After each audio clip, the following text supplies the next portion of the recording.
Good morning, good morning, good morning, good morning. Debbie will be joining me shortly.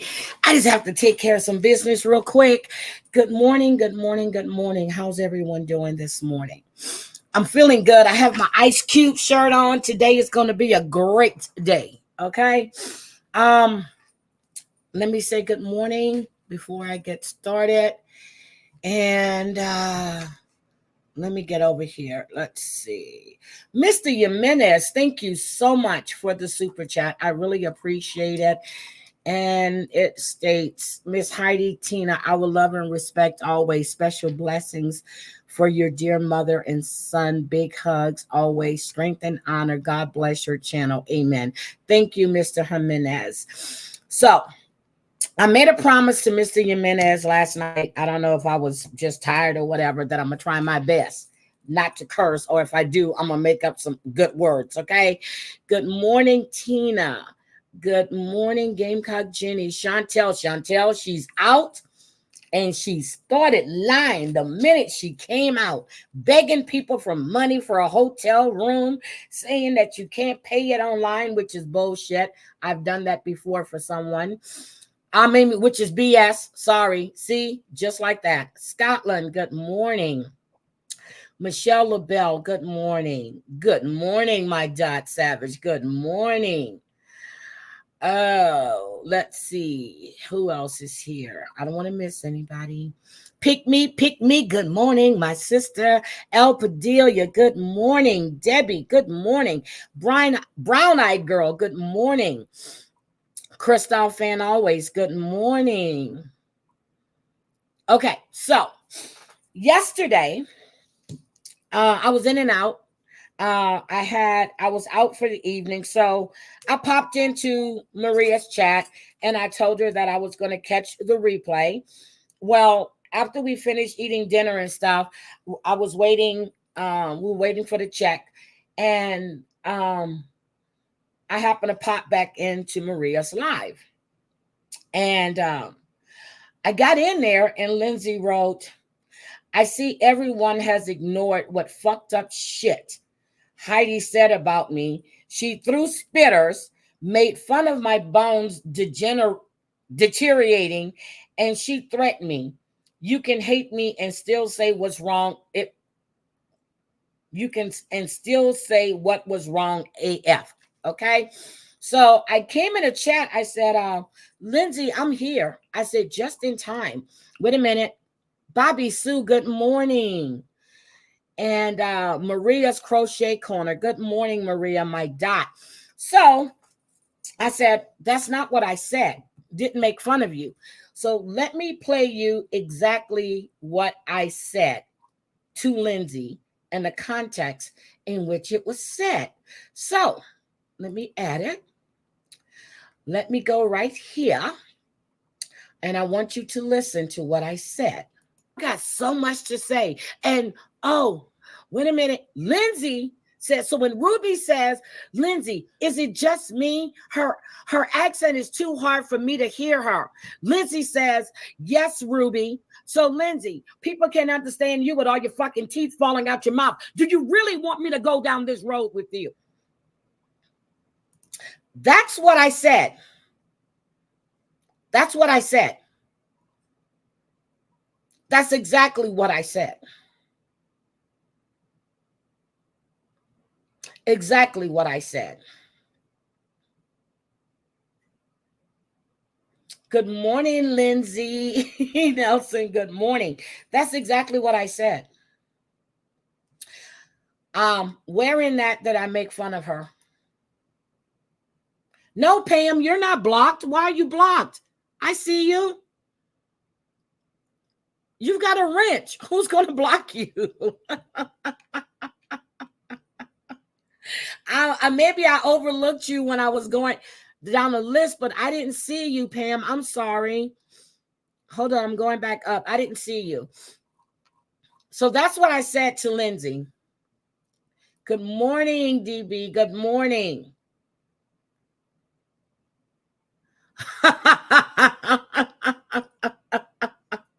Okay, so where did I make fun of her deteriorating bones? Where? What did I threaten her? I warned her. Now, I went back and I listened to Maria's live. Maria was just saying how she wanted, that she didn't want to be involved when anybody is talking about people that they don't get along with. She said that she wanted to get a chat together for me, her, and whatever. That is not necessary. Nope. That's not necessary, Maria. Maria wasn't even, she threw that in the chat. For what reason?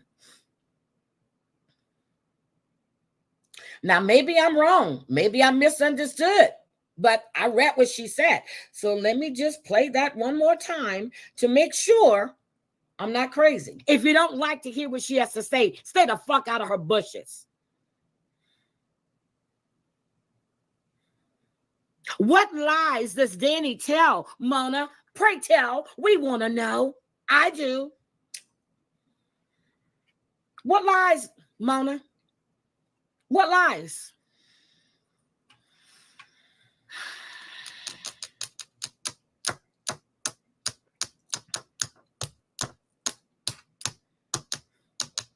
I just want to know what lies, Mona.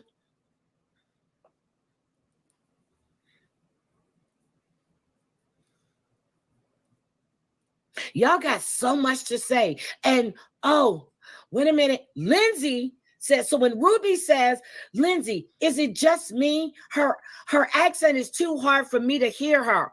Lindsay says, yes, Ruby. So, Lindsay, people can't understand you with all your fucking teeth falling out your mouth. Do you really want me to go down this road with you? Again, maybe I missed something, but that's what I said. That's exactly what I said. Okay. So, didn't threaten you. I asked you, did you want me to go down that road with you? I don't think you want me to. No, not that, Lindsay.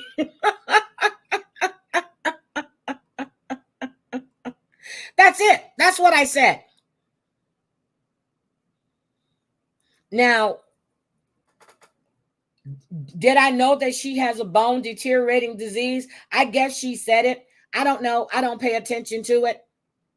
Don't know. But that's what I said. Because every time I hear somebody talk about it, they're talking about her teeth that are falling out of her mouth. So that's what I hear.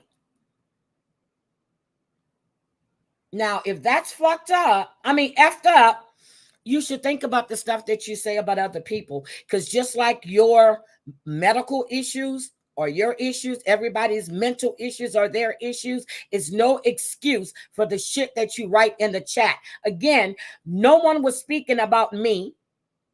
Maria was just talking about she didn't feel that she was put in a bad spot.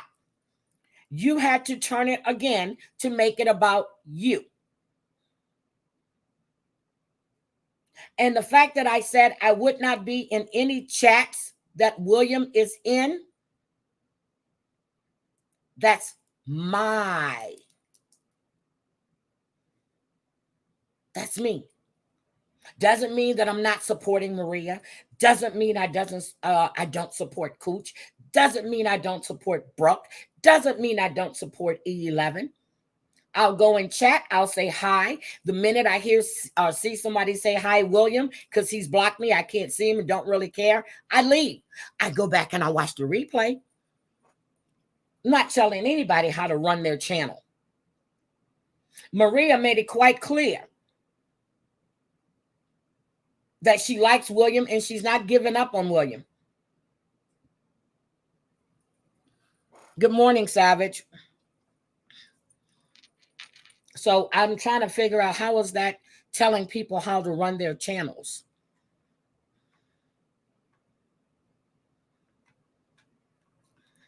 I know, Maria. Good morning, Sarah Motherfucking Z. Good morning. I'm just saying, but to go in that chat and say that, to make it seem like I was up on my panel making fun of her, that is truly effed up.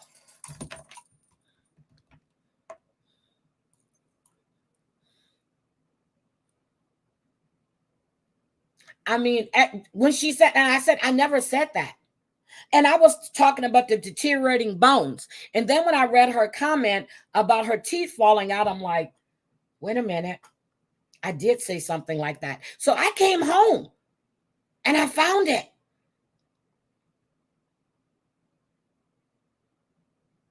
I didn't make fun of you. But if that's the way you took it, oh well. Don't care right now. Really don't care at all. So anyway, Debbie's going to come up, but I wanted to show you guys something. Hi, James. Hello. Lindsay, that name, when I saw Sarah's name, I went, damn. Guys, welcome James to the chat. James has a channel. James, I listened to your live this morning. Well, yeah, what's this morning? Because the one that you just did, it was pretty good. James is from over the pond. So, yeah, but to say that, now, if she would have just came out and said that I said something about her teeth, okay. But to say that I made fun of her deteriorating bones, that's a whole ass lie. Don't switch what I said. Don't flip it.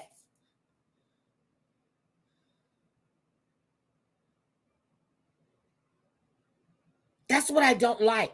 It's okay when you go. And then I hear Maria telling her the stuff that she was in Bentley's chat saying about Sophie. And I told her I was going to drag her this morning. But you know what? She's not worth me dragging, to be honest. She's like a little gnat. You know, you just flip it. The nasty stuff that she says. Hi, Cranky. The nasty stuff that she says in these chats. I see it. She comes in. She's got to put what's said in everybody's chat. Everybody. I mean, even when they're not even talking about these people. And I said before, she's a pick-me girl. She was pick-me before pick-me was pick-me.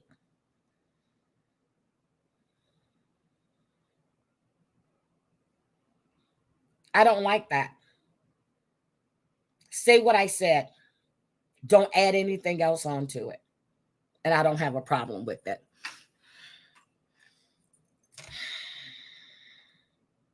So Debbie, if you're ready to come up, you can come up. I just didn't want Debbie up with this, but I want to show you guys something.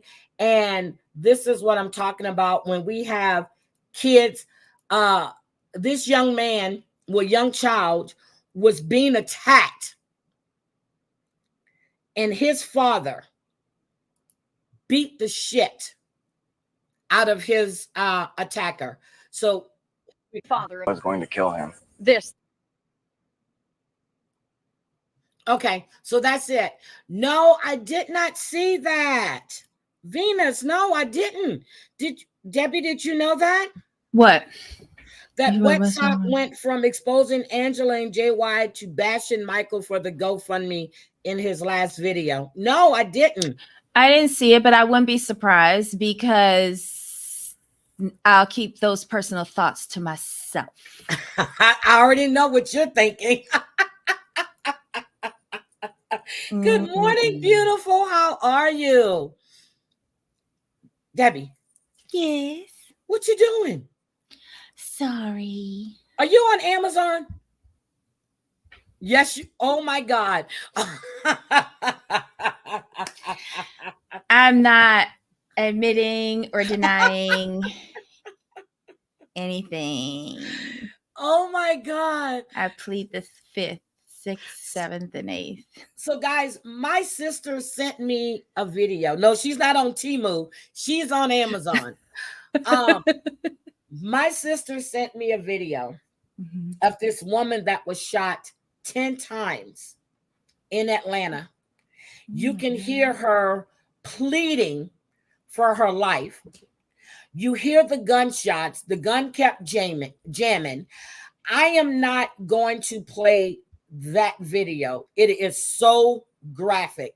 But what I am going to, Wet Sock said he still thinks Angela is horrible, but that he thought Michael came for the wrong reasons.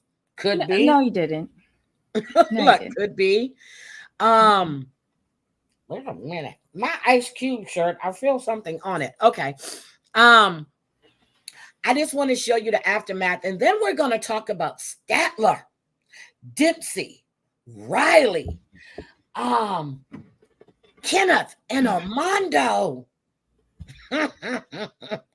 All the Muppets. All the Muppets are the puppets. Look, are the puppets. No, I'm calling them Muppets at this point.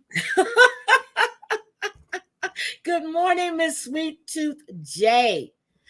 Oh my God. When I read Wet Sox comments, most disagreed with him. Oh my God. Okay. Ew. Very xenophobic. Ew. Oh, see, That's what I'm telling you, that's what Debbie was thinking. I've been saying it from the situation with Auntie. She has. She really, really has. And I have not wait a minute. Hold on. I just got intel. I need to look at this. Hold on. Wait a minute.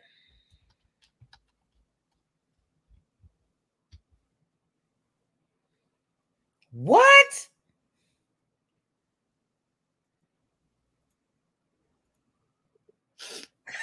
Oh, Jesus. Oh, okay. Yeah, I'm going to have to deal with that. Okay. Not now. Not with Debbie. I got you. Thank you. Thank you. Thank you. Thank you. Thank you. Thank you. Thank you. Thank you. This shit.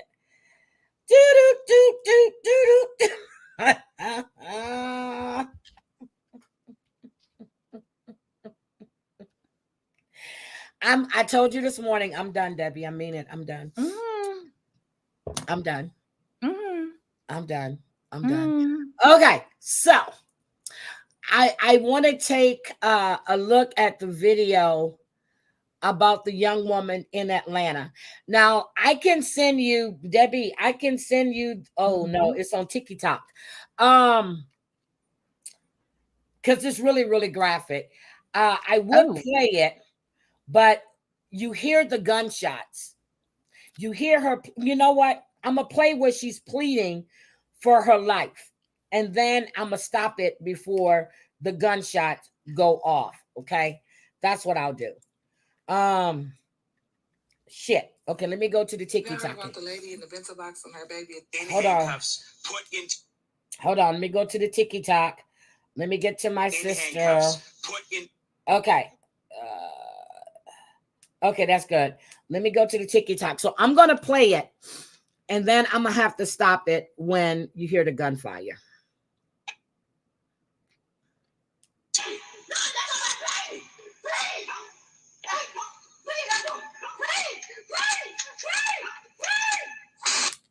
Okay, that's it.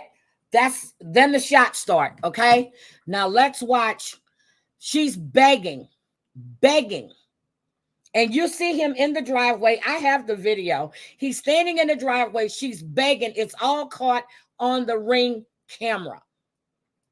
This is the young woman that was shot 10 times, mother of 4. To hold on to the happy moments while working through their grief after a mother of 4 was shot and killed on Tuesday night. Now the community is rallying around the family of 32-year-old Courtney Reeves. 11 Alive's Angelina Salcido joining us live tonight from Atlanta Police Headquarters. And Angelina, you spoke with many of those who knew and loved Courtney. And this is the very first time that we are hearing from them. Her younger sister tells me that she was vibrant and she always kept a smile on her face. Courtney shot and killed in Atlanta just months after one of her sisters was shot and killed in DeKalb tonight. This family tells me neither one of them deserved to die this way. She was a vibe, the life of the party. Her infectious smile is keeping her grieving family's spirit high. She was everybody's hype man. She was everybody's cook. Courtney Reese remembered tonight with purple balloons, music, and love. It's a party. It's a celebration like she would have had any other day. Lena is Courtney's older sister. She didn't deserve this. Her kids will miss her, her sisters, her brother, her dad, her mom. Now, they said she is the older sister. This girl looks every bit of 16 or 17. Debbie, what do you think? The one in the middle? They said they were saying this is her oldest sister. Listen, or maybe it's her, but listen to what they said. Her dad, her mom. The 32-year-old shot 10 her kids will miss celebration like she would have had any other day. Lena is Courtney's older sister. She didn't deserve this. Her kids will miss her, her sisters, her brother. I'm taking her dad, this is her Lena. mom. The 32-year-old shot 10 times at this home along Springside Drive, south of Cleveland Avenue, Tuesday night. Flowers are now in the place she took her last breath. In a video too graphic to play, Courtney pleads with someone before shots are fired. That person ran away. No arrests have been made. Her life was cut short, but the children still are here. They still got to be provided for. Courtney leaves behind 3 girls, just 13, 9. Does she look 32? Wow. No. 32? And an 11-year-old son. She was a great mother, and we want them to have everything that we knew that she was going to do for them. Their life is her legacy. Courtney was joy. She was love. She was a protector. She was, a provider. Now, Atlanta police still investigating this case. They really want anybody from the community that has valuable information, saw or heard anything, to submit tips to them. Meanwhile, this family is working to provide for Courtney's kids. They're also trying to plan her funeral. We have a link to how you can help them in this story on our website. We're live tonight in Atlanta. Angelina. Now, she was shot 10 times. I have the video. The guy is standing there and the gun kept jamming. And it's just like, and she's pleading to know that they lost a daughter a few months ago in DeKalb County to gun violence too. See, she looks younger. Oh, they said it was a man she had met that was very personal. Yeah, sister, I'm looking at him standing there with the pew-pew. And she's begging, and the the pew-pew kept jamming. So they've got the ring cam footage because I just saw it. Okay, Jesus, what is wrong with these people? And then Debbie, Mamata Bayet, her husband, the one that I showed the other morning, he was arrested. They said there's evidence that he dragged the body out the house. This is the man that said that his wife, had gone missing before, and then like there was an altercation with an interviewer, a reporter. Yes. So he has now been arrested. The baby was taken in by CPS. Her family is in Nepal. She has no family here, but he said that she went visiting her family. He lied. At around 11:30 last night, there was a news thing. They hadn't found the body yet, but they know he dragged the body out the house due to the neighbors and everything, ring cam and everything else. So I said it when I saw him. I said he was guilty as hell. Good morning, Mari Mar. Aesop's good morning, good morning, good morning. So how do we want to do this with Statler? Do we want to look at Moving Mad? Because I saw her, and he also has her live that she did, but then he has another live where he's speaking on the text messages and he's breaking it down. So how do we want to do this? I like that one because I saw the first one where he just ran her rant and I tuned out because I cannot tolerate Statler. But I also watched the second one where he was giving his commentary, and that's bearable regarding Statler. And he made some good points too. So I'd rather hear Moving Mad than just plain old Statler. Okay, so we know how we're gonna do this. So we're gonna do Moving Mad. So I did, and you did send me Aunties, and I didn't get a chance to watch. I wish Raleigh was not in New Mexico because I need him this morning. But he's in New Mexico. So, what's he doing in New Mexico that he can't went to call buy him? some? He went to meet an artist to try to get some artwork. So they meeting now? I don't know. He left yesterday. I don't know. He could be sleeping. I don't know. He hasn't come in the chat and said good morning. So I will say this. His statement was good. However, much like I tell you, stop commenting.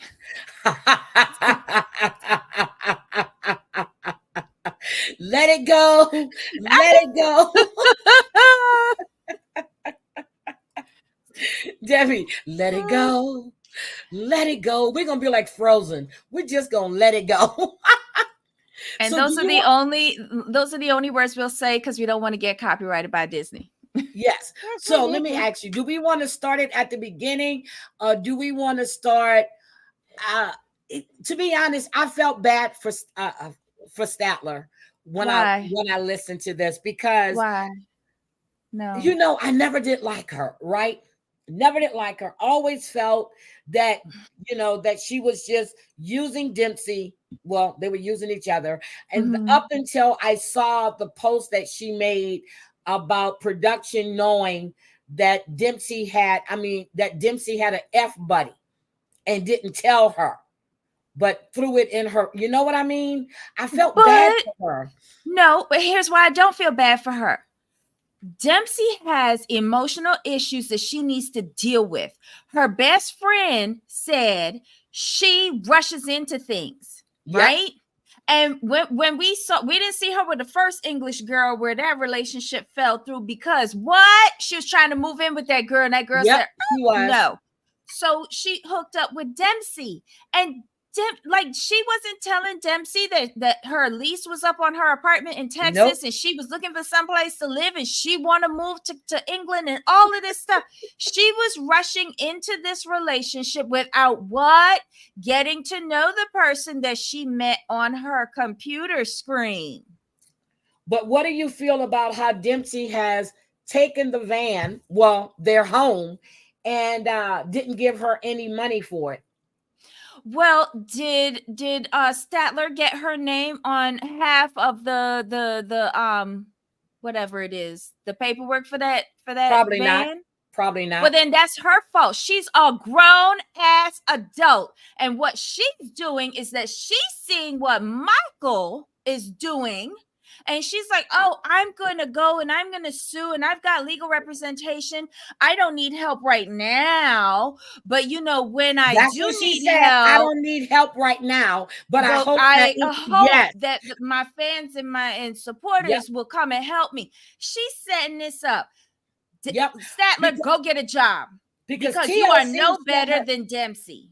TLC shut her down months ago. Now she's on a rampage. Corona's on a rampage. They're all coming out of the woodworks now, huh? These are two women, Corona included, who I feel could benefit from therapy, who have inner turmoil, inner issues, who there needs to be some resolution so that they can be happy with themselves before they can seek happiness with others. Okay. So where do you think we should start with? Because it got good to me around the 9-minute mark. Okay, yeah. I'm asking. I don't know. It's Dempsey. I mean, Statler. I don't care. I don't care. But I am curious about what Wet Sock had to say about Michael. I am so curious. Let's go. Find it out. That are relating to me at all.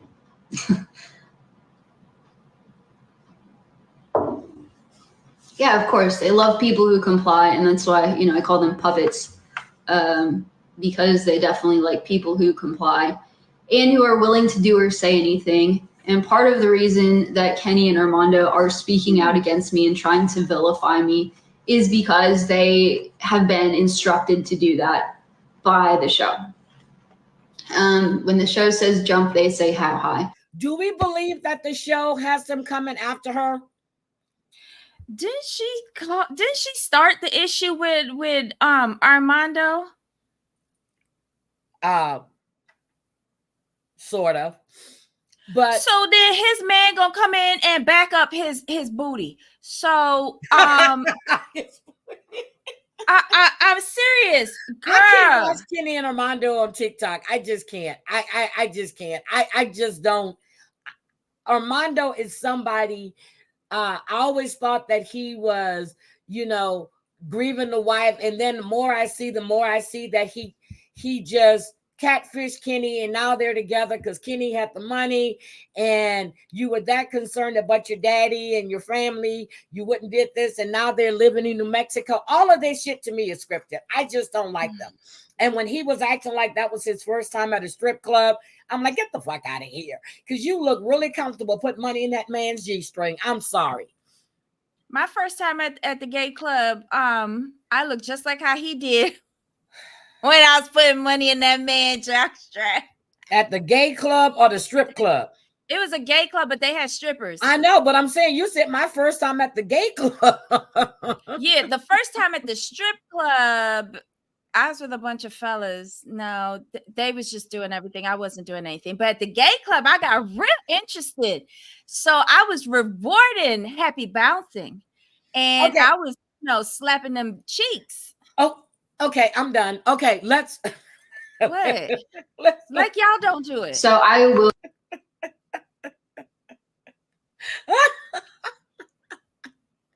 If you see a man up there oiled down on a stage, and it's a little round stage in the middle of a public walkway. I've been in a lot of strip clubs, Debbie. And his little soldier Debbie. I wasn't is saluting. Well, it's that same fella that came out to the parking lot afterwards to ask me out for breakfast. Well, I was just like, wait, what? You ain't gay? When I got shocked is when I went to a strip club in Pennsylvania, and they were totally nude, and they had packages that scared out of me. Okay, scared me. They got totally nude. I didn't go into the nude room. I was just looking at the. I wasn't in the nude room. The whole strip club, they stripped down to nothing. This was a gay club. And it has different rooms. It's called P House. It's in Orlando. I think it's in Orlando. And it was a lot of fun. And I was by the bar, and there was this guy, he was a go-go dancer. But yeah, it was good. Miss Sweet Tooth J says, Heidi, in a nutshell, Wet Sock said that Michael could work and pay for his own leave. How the hell is Michael going to work if he don't have a permit to work? Yeah, she didn't adjust his status. She never adjusted it. And pay for his own legal fees, and that he was there for the wrong reasons and for scamming from the people. How the hell is he scamming from the people that's donating?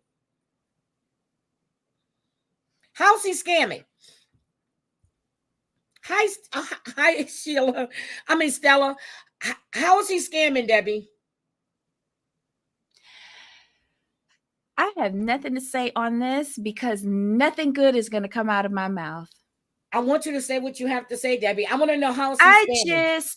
Okay, so he made his coin off of Angela's back, beating on this black man, and he was good with that. Yep. But now the black man is here because of said white woman. And he escaped from the tyranny. He fled. His words in the divorce document, he fled. Well, I'm saying he escaped like a runaway slave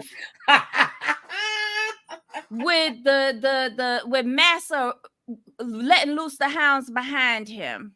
Okay. Yes, ma'am. Y'all know my opinion on both Angela and Michael. Mutually beneficial Thank you. scammers who were in it from the beginning together. Right? Yep. However, no one deserves to be treated the way how he's been treated. And y'all also know how I feel about that being shown on television, especially to women. It is normalizing that atrocious behavior. And if you were to find yourself in that situation, it dumbs you down. It numbs your response.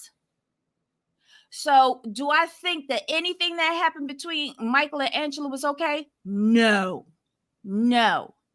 However, that man got over here, and what was tolerable on his video chat was now up close and personal, spitting in his face, tasering him in hotel lobbies, allegedly. And threatening to throw him over banisters based on the video that I was seeing on the TV screen. That we all saw. Okay. So Wexstock says that he questioned the integrity of the YouTube that helped him. First of all, Wexstock. Okay. Who is Wexstock? Angela, he's talking with Mary. Right, but who is he to question integrity of anybody? I question his integrity after what he did to Auntie. Yeah, when he was dating that fart jar woman. But anyway, Wexstock, okay. Do you think that Michael came over here so as I said, he probably would have stuck it out another 2 years if she wouldn't have been as vile as she was.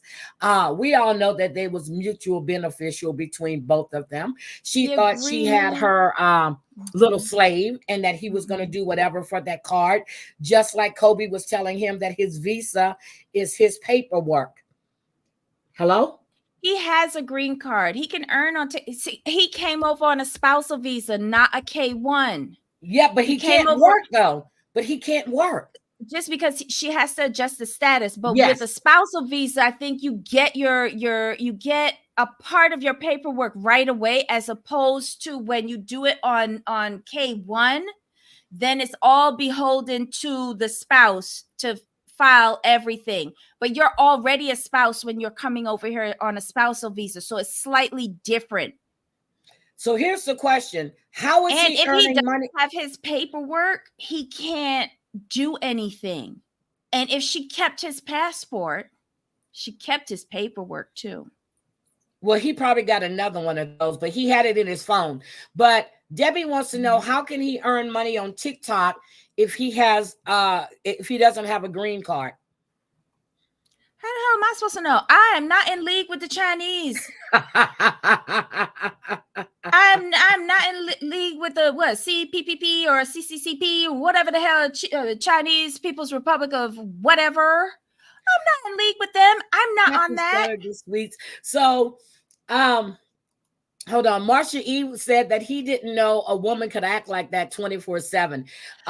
Well, listen, hold on. Sorry. Back to that statement. How can he get paid? TLC paid him. Remember, as soon as he landed here, TLC required he got a bank account so that he can be paid. He couldn't be paid when he was overseas, but as soon as he got here, he was getting paid. And that's part of Angela's anger about this situation, because she's not getting all the coins. She's only getting 50% of the coins now. So if he has a bank account, he can get paid.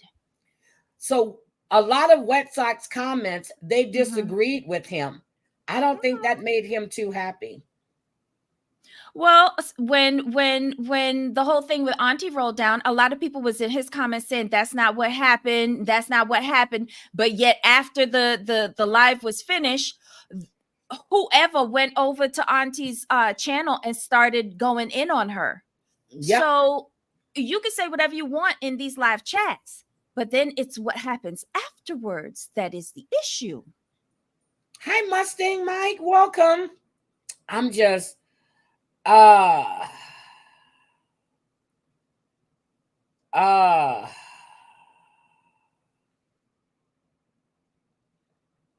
Oh my. Okay. Whitney Thor just posted something. I really can't stand that woman, but anyway. Oh, what did she say? She's just showing the ring cam video of Jess getting hurt. I guess the cat just sliced her finger, and it's the middle finger. So she's just showing that her dad hired Jess to do some landscaping work. Okay, whatever. Wait a minute. It could be paid, but TLC, he can get a job then. See, that is the question that I have. No, TLC, he's a contract worker. He's a contract employee. Mm-hmm. He's a contract worker. He has to then, pay taxes to the government on those earnings, because they're not automatically deducted by TLC to go to the government. So he has to pay taxes on that. It's just Correct. like YouTube. We don't get taxes taken out. We are responsible for our own taxes at the end. Well, mine are quarterly. Mm-hmm. Listen, there are millions of people in this country who do not have legal status to be here, but yet they pay taxes to the United States government. Just saying, y'all. Let's get on with Debbie. He gets paid. Yep, he has to do a 1099. 1090. Yeah, 1099. Okay, let's finish with Statler. Will continue to be ostracized by, these 90-day OG cast members. They're all very curious as to what I'm going on. And secretly, I think they're all just like, oh my God, she's speaking out, which is cool. Shut up. That's where she lost me. I think personally, unless... Do you know they're filming another 90-day with just the OGs? Who's the OGs now? Kenny, Armando, those people, the OGs, the Lauren and Lexi. Yes. Kenny and Armando are not OGs to me, because they came on during the era where it was to get your clicks and likes up to be on this show. Ed Lauren was OG. is Lisa was OG. Angela's OG.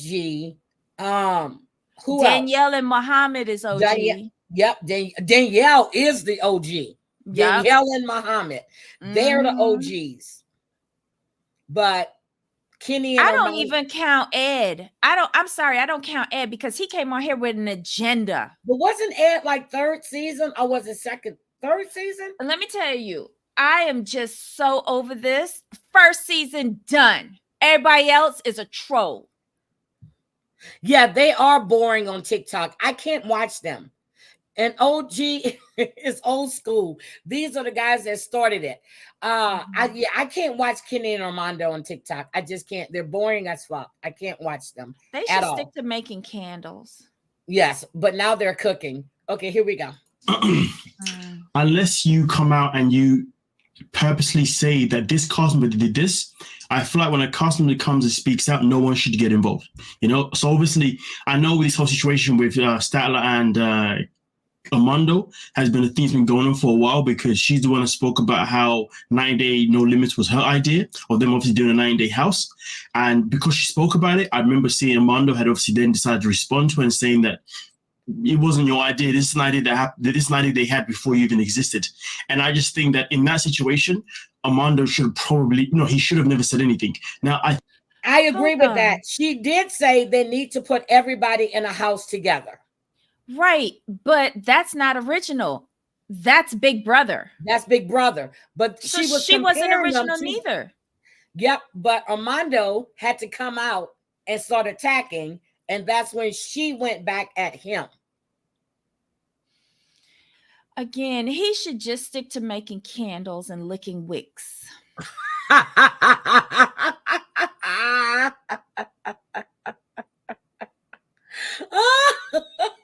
Licking wicks. Let's go. I think that's how it began. I'm not 100% sure, but I think the whole rivalry with Statler and Armando began with her literally saying that you guys are taking the idea that I proposed and you're giving me no credit and nothing, okay? And in that situation, She didn't name anyone else. You know what I mean? She just said that blah, blah, blah, blah. From what I remember, at least I could be wrong.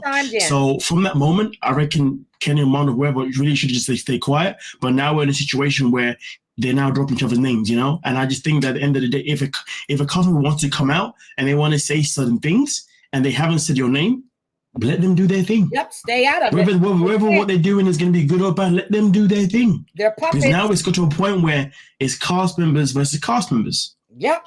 Like, that's hella sad, dude. That's hella sad because ideally, you'd want them all to be on a either similar page or on a cordial page. And the fact that there's not a cordial with these is not nice. And also at the same time, obviously, Statler is fully convinced that the reason why they're doing it is because of TLC. That's something I guess we will never know why they spoke up. But then again, I have obviously got a reply from Kenny that I will be obviously delivering to you guys later on in the video. Yep, let's go. And, you know, a lot of integrity comes with this. I hope you guys realize that. I just want to get to this part with Kenny. I'm saying sorry. we are puppets, that we have. So this is Kenny's response. Note to a certain cast member that continues to say negative and outright lies about us. She called you a puppet. Saying we are puppets, that we have no moral backbone and won't take a bullet for anyone, and how we talk about you behind your backs is outright bullshit. She knows zero about us, never met us, nothing, nada. Oh, he got a little Spanish. She's just plain irresponsible to say the things about people that she knows nothing about, knows no one in our lives, and we are not the only ones. She's a hater who has to hate on others, tear them down to feel better about her life.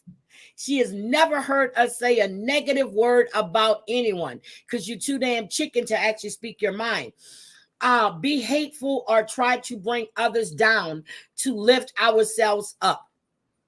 We have no morals or values. We have more in our little finger than she could muster out of her hateful mouth. You found your voice all right. Your hateful, lying, delusional voice. We live our lives on our own terms and guide ourselves with love, positivity, humor, and thoughtfulness. No one tells us what or what not to say or how to live or conduct ourselves. Well, if she's never met them, then how does she know what they do or don't do with TLC? She doesn't know. But the thing is, when Armando came at her, he started insulting her first. And then she went back at him. TLC put him in a timeout. Why did he feel it necessary to come out and correct her about the Big Brother house? Okay, just like Madsy just said, if she didn't mention your name, you should have just kept quiet. She couldn't do that. Debbie, what the hell are you doing? I'm trying to find something.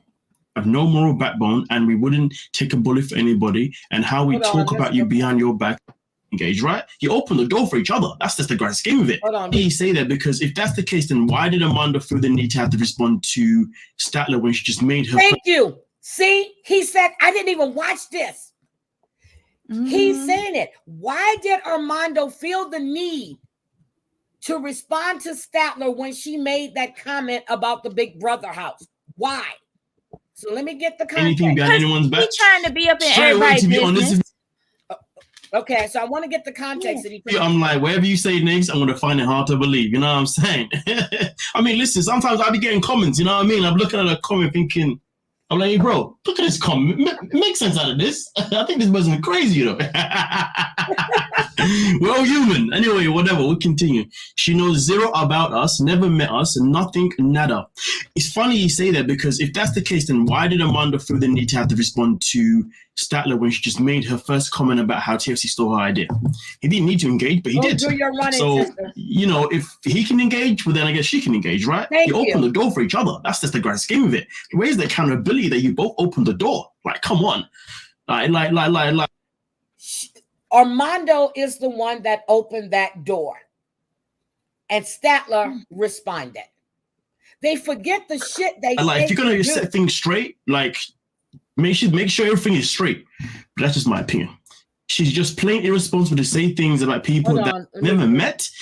Get past And this is this. the problem. It's all right, you're hateful, lying, delusional voice. You see what I'm saying? The pettiness is real.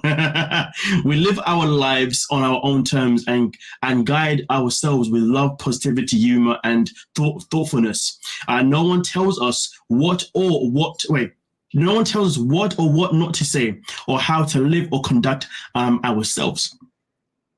She has decided to take shots at us for months now because Armando simply contradicted her on how she thought she had somehow come up with the magical show idea. So I was right. This is what I'm saying. You were Did right. Armando have to engage in her? Did he have to? No, he didn't. If she's gonna come out there and say certain things that may contradict herself, you let us be the ones to say, hey, yo. I'm only saying this because I generally do believe that when it comes to TV shows, especially reality TV shows, I generally believe that cast members should all be on the same side. And if they can't, I don't believe that, Matty. I disagree. So let me read this. She thought she had somehow come up with the magical show idea and just said it's been talked about for years now. Okay. That's all it took for us to get locked in her brain and go on the attack. Can you imagine functioning like this in life? For someone who hates the 90-day world, that's all this person seems to have going for her because she cannot stop talking about it on the daily. Comes back after filming a season, does a tell-all, and then signs up for another season, yet calls everyone else who does anything else a puppet. Yet does cameos promoting that she's on 90 Day Fiance. Lick your wounds and move on with your life. Life is too short to live in the negative. We truly wish her no ill will and hope she can find peace, love, and happiness. Being a person who cannot move on from certain situations, lives in some world where you need to lie, to crap on others, to kick the ladder out from underneath people. You will not find your happiness because negativity attracts negativity.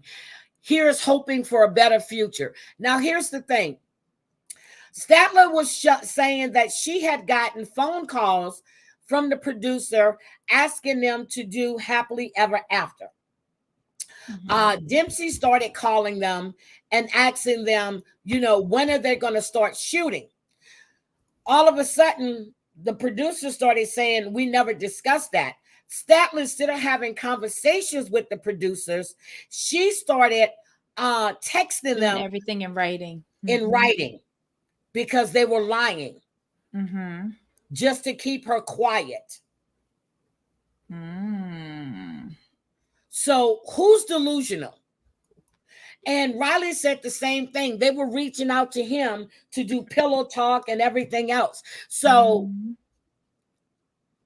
she said that she's being portraying this season as the villain when, she is not happy about anything that's going on. They're telling her when to smile, how she should be acting.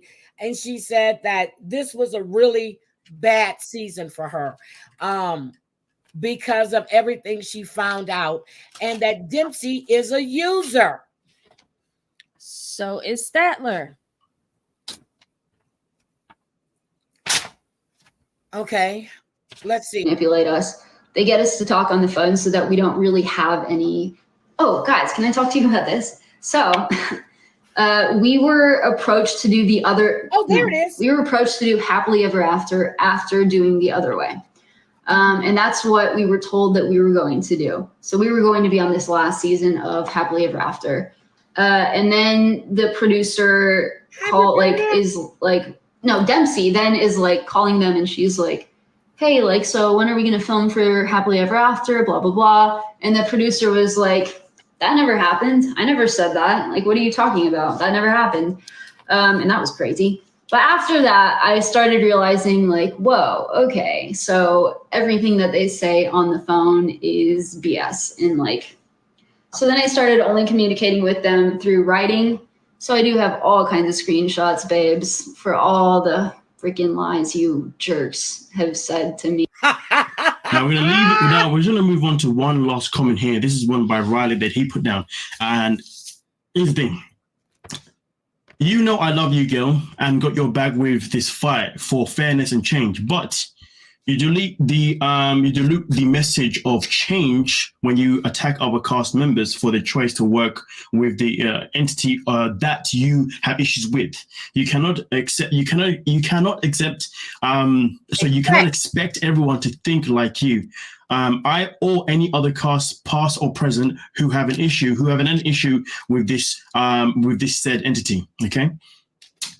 You're losing your credibility each time you attack specifically without proof from a loving place from my friend. So the reason I'm most adding this is because you see in that video there, she speaks about how she's got receipts basically. She speaks about how she's got emails, you know what I'm saying? Now, there's only one reason that I could think of why she hasn't released those emails.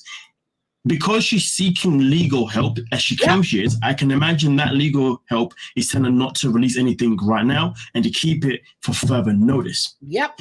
If that's the case, then fair enough. If that's not the case, she needs to now start dropping some of the receipts. But this comment here isn't necessarily based on what we've just seen in this video. This is mostly based on everything else that was said in everything else. She's on TikTok all the time, and she's dropping little hints here and there. She's saying, they shut her down once before. She just stopped saying stuff. She started promoting the show again. And now I don't know what happened this last week. I have no idea, but Statler is on a rampage again. Ain't it got something to do with her supposedly not being invited to the tell-all, which I probably feel like she just didn't want to show up. She said she wasn't going to the tell-all. She said she is going to be in New York and she's going to hang out with the cast, some of the cast members. Why? If you are before. But if you are not going to the tell-all, if you think these people are puppets, if you are contemplating legal action against your employer or former employer, the fuck you doing hanging around with the puppets? Well, the tell-all hasn't been filmed yet. The tell-all is going to be filmed next week or week after next. She's telling everybody when they're filming a tell-all, but she's going to be there, but not on the tell-all. She said she refused to go. I'm thinking TLC doesn't want her there. Let me tell you something. But how is she going to get paid? I don't think she's going to get paid because just like Roberta said, she has she's broken that NDA. Somebody said it. Oh, Michelle, she broke that NDA a long time ago. She did, but we'd have to see the verbiage in the contract, because if it is airtight that they have to get paid for the shows that they're in, she can get it. If it's contingent on being on the tell-all, then no. If you only get a bonus for being on the tell-all, then yes, she can get paid for the rest of the season. Well, but we would have to see. Corona stated that TLC was trying to tell her what to say, what to do, and what to think. She goes, and you don't pay me that kind of money to have that kind of power over me. But that's what happens. Production guides the narrative. You might not have a physical script, but you do have a call time. And then production, whoever's assigned to you, goes over to you and says, okay, so this is what we want to see in this scene. And we're going to need you to like drop this and this and this to get a reaction out of A, B, or C. Yep. Go. Okay, so let's finish out Madsy. In the video that I uploaded, because the other things that she does say, that's also included in there, okay? So bear in mind, watch that, and then this here will make so much more sense stuff in particular, you know what I'm saying? Yeah. But listen, at the end of the day, Statler is definitely known for being quite contradictory, you know, because I feel like she does lose her way sometimes. Yes. I don't know. I think it's because she's got this thing where she overthinks really quickly, you know what I mean? She does. I think her brain moves at a certain speed, And then once she gets to a certain point, and she's okay, I'll make this point now. And then he goes on another beat, and then it's like, oh, but then she doesn't. Yes. You know how we're like, oh shit. ADHD. I feel like she doesn't have that oh shit. You know what I'm saying? So that's why I feel, and this is why I said at the very beginning, she needs to be around people that are going to be good for her. She needs a good team around of people, you know what I mean, who can help her obviously with her thought process and how she wants to deliver things that she wants to deliver, and not to continue to do it off the whim the way she does, because it does obviously become kind of addictive. And that's why I said at the end of the day, when when Armando decided to respond to her when she first made the original comment, where obviously Kenny says that she was being kind of addictive. Again, in my opinion, Armando should have just said nothing, left her to it, and therefore it could have been for someone like myself to come in and say, hold on a minute, you're saying this, but then you're saying that. You know what I'm saying? You know, to pull up on it. And that's just the grand scheme of it. But either way, though, because at the end of the day, I will say this, right? Everybody, when we work in a workplace, okay, we all go through different experiences when we are at workplace. Okay, that's good. Look, okay, we all go through different experiences. He's right. But again, we have Kenny and Armando. If you look at any type of anybody speaking on 90 Day, either Kenny or Armando is going to say something. It used to be David, you know, with David and Annie. He would go and got to make all his little comments. Now it's the two of them. Why? What are you defending? If she's wrong, let her be wrong. You didn't have to go in there and open that door, which they did. But unless TLC is like contracted them, giving them a bonus, you know, to keep it out there. But I firmly believe in the case with Kenny and Armando, it is to build an online presence or a brand. Much like with Dave and Annie. Because remember, at that time, he was trying to get her cooking show. Yep. So there's always a means to an end with these Muppets. I can't with these people. So I put up on my Lee is on TikTok. Her name is Li. She's on TikTok. And she follows Angela Dean's daughter, Scotty. Yes. Did you see that? I saw your short. Yes. What do you think about Scotty Dean saying that her mother has been protecting Michael? How so, Sway? Oh, you think that? Hi, Sunway. You think that TLC is paying them to defend them? I think it's either bonuses. I agree with that. Michelle, my belle. I agree with that. It's either in the form of bonuses or opportunities.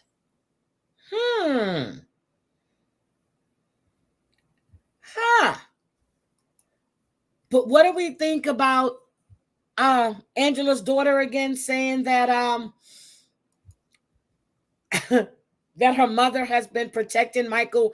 When I heard Lee say that, and I was like, oh my God, I'm not the only one, because she hasn't been protecting anybody. She's been slandering this man all over TikTok, all over IG, everywhere. If anything, it's the reverse, because Michael sits there and takes everything. And in the end, when they said, Michael, come and join us. No, I am going to wait for my wife. Yes. It's the reverse. I have seen nothing in the form of protection with regards to Angela Dean towards Michael. Period. Maybe we just, you know what? Maybe when that happened, we had our eyes closed and we didn't really see it. What do you think?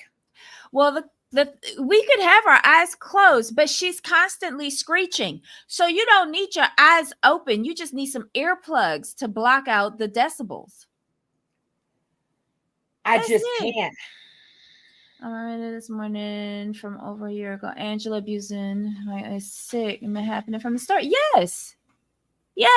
And from the start, having sex with him for 37 times in their stay when she first went to Nigeria. Hold on a time. So was that 37 times in one day, or is that 37 for times their stay? That's a lot. That's abuse. because she rubbed his soldier raw. Period. What video, Christoph? Which video? Bye, Cranky. Bye, baby. What video? Roberta, she is abusive. She's crazy. And you're right. The only person she protects is herself. I don't even see her protecting her grandkids, for getting them involved. And you can hear them all in the background, and they're doing all of this cursing and saying all of this stuff when they were on that live that night that Michael supposedly ran away. But even now, can we say that she's protecting herself? Because with all of this going on, your husband ran away from you. And made some harsh allegations, and yet you still went on here defaming him over and over and over again. I want to hear what how have to say. Okay, that's not protecting yourself either. You're just putting more lies out there for you to get caught. So she doesn't even know how to protect herself and hold on to what little she has left. Was it a premiere or what? Okay, I have it. Fundraiser 1 day ago. He's got 21K views on this. Hold on a second. So, hold on. Let me put my little marker up. Let me put this up. We're going to use fair use. Hold on. I want to hear what he had to say. Are you ready, Debbie? I don't know what the hell you're looking for, but are you ready? Yes. Okay. Let's see what Wet Sock had to say. Okay. So he's doing a fundraiser for St. Jude's, which I think is a great cause. I used to work for St. Jude's. So let's look at this. So he has a fundraiser set up for St. Jude's Children's Research Hospital. He's raised a total of $105. Okay. So independently on my own. Thank you very much. Yes, I donate to St. Jude every year, every single year. It's an automatic thing. Okay. Are we ready to hear what he has to say? Welcome back to another video. I hope you all are having a great day. In today's video, we're going to be discussing whether or not Michael Ilisami is a scammer, because recently he asked Kiki and Kibitz, aka Mary, to make a GoFundMe for him so that he could fight a supposed legal battle. So did he ask Kiki and Kibitz, or did Mary say that she offered to help Michael? That's what I thought she said. That's what Mary said. She offered to help Michael. So how is Michael? He probably asked her for advice when he found out about Angela filing the annulment. But he didn't ask her to set up a GoFundMe. So let's go. With the Dirty Bird. I just got back from a road trip, and then in a couple of days, I'm going to a wedding on the East Coast. So I'm trying to get this video done, and then once I get back, I'll make a longer video explaining more and bringing more lore in front of your eyes. No. Let's review this so GoFundMe that you together can as a make family. more money. We can see the title is Support Michael Ilisami's Legal Battle, and he's raised $42,845 of the $25,000 goal. Something that I found out right away is that the goal was originally $50,000, and it was changed. Right now, he's raised $44,850 is where he's at now. For hi, Ruski. Good morning. Okay, let's go. $25,000. I would love to know why. Wow, y'all are working so that Michael doesn't have to, because that's what this is, right? It's a money grab. So what did you say, Debbie? He doesn't have to know why it was changed. He doesn't. None of your business. So if it was the changed, lawyer could have told, like they could have put up 50,000, and then they contacted the lawyer, and the lawyer said, I estimate this amount. So then they could have dropped it. Yep. Okay, so Auntie said that Michael got paid 80K. Well, no, they got 80K. Angela got 40. Michael got 40. Someone in her chat put that in there, and she was just reading what was said. Okay. But I don't think she believes 80K, because she said, since when TLC pay like that? Nope. And she even mentioned that their season was shortened. Yes. So she found it Angela even hard to believe about 40,000, furthermore 80,000. Yeah, but Angela is telling, you know, her friend JY that he just got 40K. Okay, that's what she said. So, okay, let's go. Grab. That's what the creatures that go on the show 90 Day Fiance do when they set up these GoFundMes. They want the fans of the show to bail them out of their irresponsible life decisions. That's a fact, whether it's Michael, whether it's Gabe, whether it's any other cast member that has set. Wait a minute. Wait a minute. Hold on. Hold on. Yeah, that one, no, I'm not paying to support our family. Hell no. How did Michael know that she was going to throw this legal shit at him right now?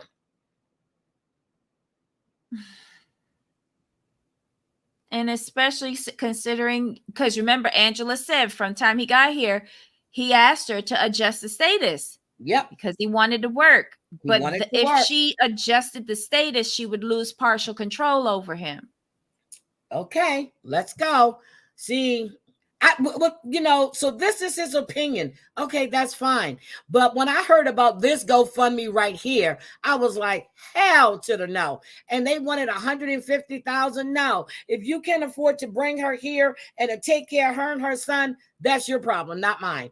Okay, let's go. Set up a GoFundMe. Let's call it what it is, lazy, because these cast members go on the show, get a massive platform, and are able to make absurd amounts of money by talking to the camera. They literally do lives and get massive donations. I have personally seen Michael get massive donations when doing lives on TikTok, multiple donations. This man is perfectly capable of working and making his own coin. He's a 36-year-old man from Nigeria. We have 11 million kids in the United States living in poverty. We have over 35,000 veterans that are homeless in this country. Okay, so Kiki and Kibby says that Michael asked her for help to set up the GoFundMe. Okay, thank you, Tracy. I know she said that she offered to help him, but okay, maybe I should have went back and listened. Okay, so hold on. Wait a minute. Why is he pulling in poverty-stricken children? Replay that video, that part. I was going back to do it. Back to do it. You ready? Because I knew you had something to say. Okay, let's go. Donations when doing lives on TikTok, multiple donations. This man is perfectly capable of working and making his own coin. He's a 36-year-old man from Nigeria. We have 11 million kids in the United States living in poverty. We have over 35,000 veterans that are homeless in this country. And it's baffling to me as an American citizen, the lengths that a lot of citizens in this country will go to help immigrants, to help people that just got to this country, but forget about our fellow citizens that are suffering. Stop. There you go. Sounds like Angela to me. The lengths that people will go to help immigrants who come to this country. Yep. So with all of the poor and hungry children that are in this country, what is he doing? Is he affiliated with the Poor People's Campaign? I don't know. I was going to ask him what amount of his money is he donating to these poor and underprivileged kids. The veterans have. What's he doing with the VA? Now, I am upset about the fact that they have all these immigrants in New York that are living in these high-price hotels that we're paying for when we can get all of these abandoned buildings and put bunk beds and stuff in there and have a place for the homeless to be. They're not, Heidi, they're not in high price hotels. And if they are in hotels, that's a negotiated rate. So it's probably like a group rate or corporate rate that they're getting. Rate, but they're still, or even worse, at a government rate. But again, those immigrants that got shipped to New York weren't supposed to be there. Nope, they weren't. They were supposed to be there. They were supposed to be at the area in which they crossed the border, on one of the border states, but they were shipped to other states so that they can't make their court dates. So what are you supposed to do when they're in the other states? You got to find ways to accommodate them. Yep. You can't put them in abandoned buildings because it's a safety hazard. Okay. If a building isn't up to code, a regular person No, can't. I'm not saying, okay. Yeah. Like what we did in Houston, we did a green thing. All of these warehouses around Minute Maid Park, around that area of downtown Houston, around China, they took all of these buildings, renovated them, and turned them into lost. They brought them up to code, right? Yeah, but they were leasing at that time for like $2,200-$2,300 a month. A friend of mine lived in those, and I'm sitting there looking. We're talking about regentrification, but we have all of these people right across the street. Houston gets a lot of money from the government. The only time you're going to see shelters is doing like when we have storms or floods. They have some shelters. They have warming places, but I'm talking about if you're in a shelter, you have to be out by a certain time in the morning, and then you can't come back until this time in the evening. These people need some place to be all day long. Well, that's what I like about Harmony House. They try to educate you. We have the opportunity to get more judges. Yeah, I'm sorry. Go ahead. But again, these people were not planned for. These people were not planned for in New York City. That's the only city I can say anything about, because my brother tells me what's going on over there. They were not planned for, so they had to do the best that they could so that those people were not out on the street and getting into mischief that they shouldn't be getting into. But now they're getting into mischief all in New York. They killed that cop. That was an immigrant. Okay.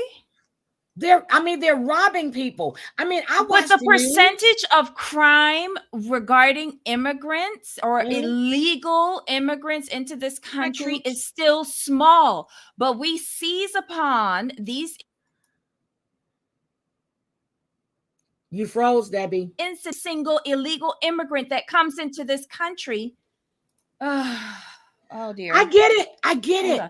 But non-immigrants are killing too. But it was just. Okay, here's the thing, what I heard about the cop that got killed, okay? He was actually trying to help someone. And I think that, and it's not just a cop. It's a lot of shit that I'm seeing and hearing, and maybe I just need to keep my mouth closed sometimes because I get really, really passionate about certain things. When I see all of these homeless people that are out here on the streets, like I said, what Spokane did, we had a homeless encampment right up the street from where I pass to go to work every day, come home every day. What they did was they were trying to get these people off this property. It took them almost a year to find them housing, to find them jobs. They didn't just close it down. They found some place for them to go. Why can't we do that? If Spokane can do it, why can't other cities do the same thing? Okay, but it all starts with the border, does it not? Yes, it does.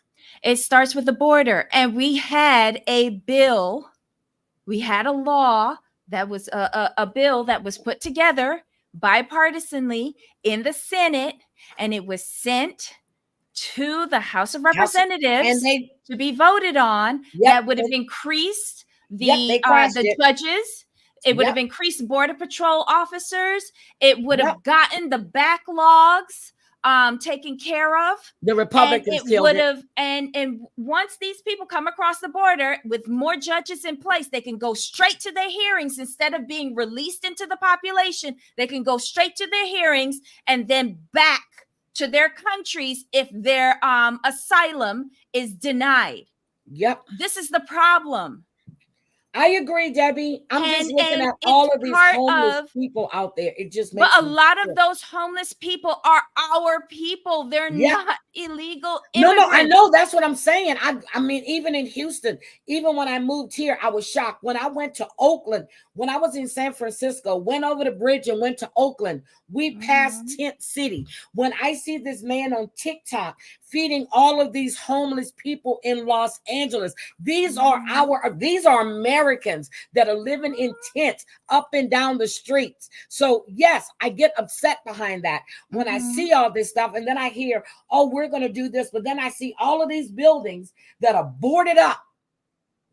that you can go in, bring up to code, put bunk beds in. Right, but you can have make to it like figure a out who hostel. owns those buildings, because we just can't seize property here in the United States unless I it's know the we government can't. for eminent domain. Yes, I know But we can't. it is a long process to find out who owns these abandoned buildings, and then try to fairly purchase them, and then rebuild them.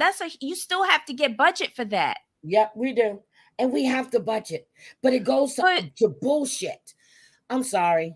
No, but you have to go to the root of the problem. And the root of the problem is that we haven't had a substantial immigration reform in probably 40 years. Immigration, our culture, our country, our immigration changes. 40 years is too long to go without any sort of reform or updating of the policy or the law. I need more coffee. Okay, go ahead. I'm listening. And how do you stop? Like, I don't understand. Right now, people coming over the border is at an all-time low. But you wouldn't think that if you listen to certain things. And this is what I keep telling you. Always do your homework. Always do your homework. Yes, ma'am. I look for facts. This is why I don't listen to anything on TikTok. I don't go on TikTok. That is not a valid news source for me. I'm very sorry. It is just not. I don't look at news on TikTok, girl. A lot of people get their news from TikTok, though, because that's what they're on all the time. You as an independent thinking human being have to be responsible to do your own due diligence and research. I don't take anything that's said to me at face value. I just don't. I question everything, and I want to find out the three sides of the story. And then I'll make my own decision based on all the information I've collected. Yes, is it tedious? Yes, is it labor intensive? Yes, do I waste time? Do I go down rabbit holes sometimes? Yes, I do. But I need to know the facts before I speak on anything. I just do. Okay. And it hurts that we just, we don't even take the one step forward before we go like 5 steps backwards with regards to our government. I was watching how they were cleaning up Kensington, right? In Pennsylvania, Kensington. And they're all back there again. Because these people have nowhere to go. And so you sweep them under, so you move them from here, move them there, they come right back. I was thinking when I was working in DC, I worked diagonally across from the White House. Right across the street is Peace Park, Peace Park. You have homeless people sleeping in the park, but they don't show you that the cameras are always facing the White House, right across the street. You have a bunch of homeless people. I mean, a whole lot. If you walk through there in the morning when you got off the subway, you'll see all of these people sleeping there. Then you go to Lafayette Park, same thing. Now, some of them want to be homeless. Some of them don't want help. Yeah, I think there's some mental issues there with those who don't want help. They have trust issues or mental issues. But again, that's a whole separate segment. But I don't understand. He has to be very careful how he says things, because it comes across that he's against immigrants into this country. And that's what it sounds like to me. So let's listen. Yeah. Okay. Suffering. I can't even believe it. And this video is going to be a fundraiser. I saw through YouTube we can do that, which is really cool. Yeah, so I'm going to make this video a fundraiser. I'm going to put it towards a charity. I'm not sure which one yet. Really tough times for our citizens and for a lot of citizens around the world. These past 4 years have been very difficult between the increased price of rent and food and gas. You go to the grocery store and you want to cry. So I'm very surprised that so many people have shown up for Michael like this, especially when this is a confirmed liar. We've seen him lie multiple times on the show. Angela has caught him in a lie multiple times. Okay. She's been lying too. Okay. but she still brought him over here. Again, you knew he lied. You knew he was a liar. You are a liar, but you still brought him here. And why did she bring him here, y'all? Because she wanted to money. continue collecting a paycheck from TLC. She Let's was not forget forced the into facts a here. corner. Jesus Christ. This is a man who was attacking her up to what, a week ago? Yep. And here's the thing. It's not your money. And how do you know all these people that are donating what they do with their money? They could donate to other charities. How do you know this? And how is that affecting you as an American? Okay, let's keep going. Angela's awful. I'm the first one to, throw verbal stones at the dirty bird and say that she's a terrible person. And her children are also terrible. Her daughter's a child molester, for God's sakes. Her other daughter is an enabler that I guess is going to be on the single life. I'm not sure why anyone would want to see her on the single life. All she does is back up her mama. And Angela cheated on Michael. She flew to Nigeria unannounced and physically attacked him. At that point, she should have been kicked off the show. We're all in agreement. Hear, hear. Huzzah. Just because Angela is one of the most deplorable and wicked people we've ever seen on reality TV doesn't mean that Michael's Mother Teresa, he's not. He cheated on her as well. And that's not the right way to go about it. When someone cheats on you, the correct response is to end the relationship. Wait a minute. The right way to go about it. I just want to take a look at that. She's not even crying, y'all. Here. Nope, not even crying. Look, all the rings on the finger. I guess that came from the money that Michael was into, but look at all of this skin. Look the scrotum chin. Okay, let me stop. Let me go. About it. When someone cheats on you, the correct response is to end the relationship and move on with someone else that's going to love you and treat you with respect. Michael didn't do that. He stayed in this relationship for the purpose of getting to the United States. And it seems like so many people are donating out of spite for Angela. That's not a proper. That's true. Hold on. Stop. Okay, so he's only focusing on his part to come to the United States. Did it ever occur to him that they were both in it together? She needed to be on a show and get famous. And she did it because this show required her to have a partner. And her part of the bargain was, you be with me so that I'm on this show and I will bring you over here to the States. It is a fair trade-off. That was their agreement, but he's only focusing on Michael coming to the United States because apparently we hate all immigrants. But Wet Sock, where you from?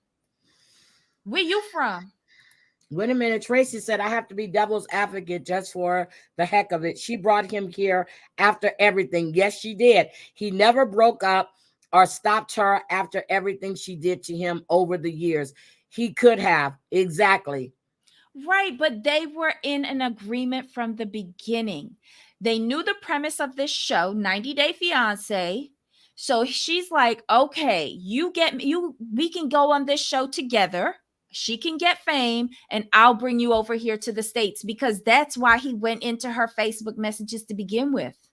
There you go. Y'all don't know how many men I have on TikTok that are sending me messages every day. I used to get them all on IG too, and I would just play right on along with it. I was getting them on Twitter, and I had to cut that shit off too. So listen, I got one of these people on my LinkedIn page posing as a military person. Yes, and they do pose as military people. They are everywhere. Yep. One guy's wife died. He's raising his daughter. He's been working overseas. I said, what unit are you in? And I said, no, that's not a right unit. So I was like, so what? He goes, it's he's in, forgot some type of brigade. So I asked my son, he was like, what? He goes, is he on special? So I said, are you on a special mission? He goes, yes, it's top secret. I said, oh, okay, I understand. I would play with them for a while. Then I get bored. I just block their ass. But you're still going by the premise.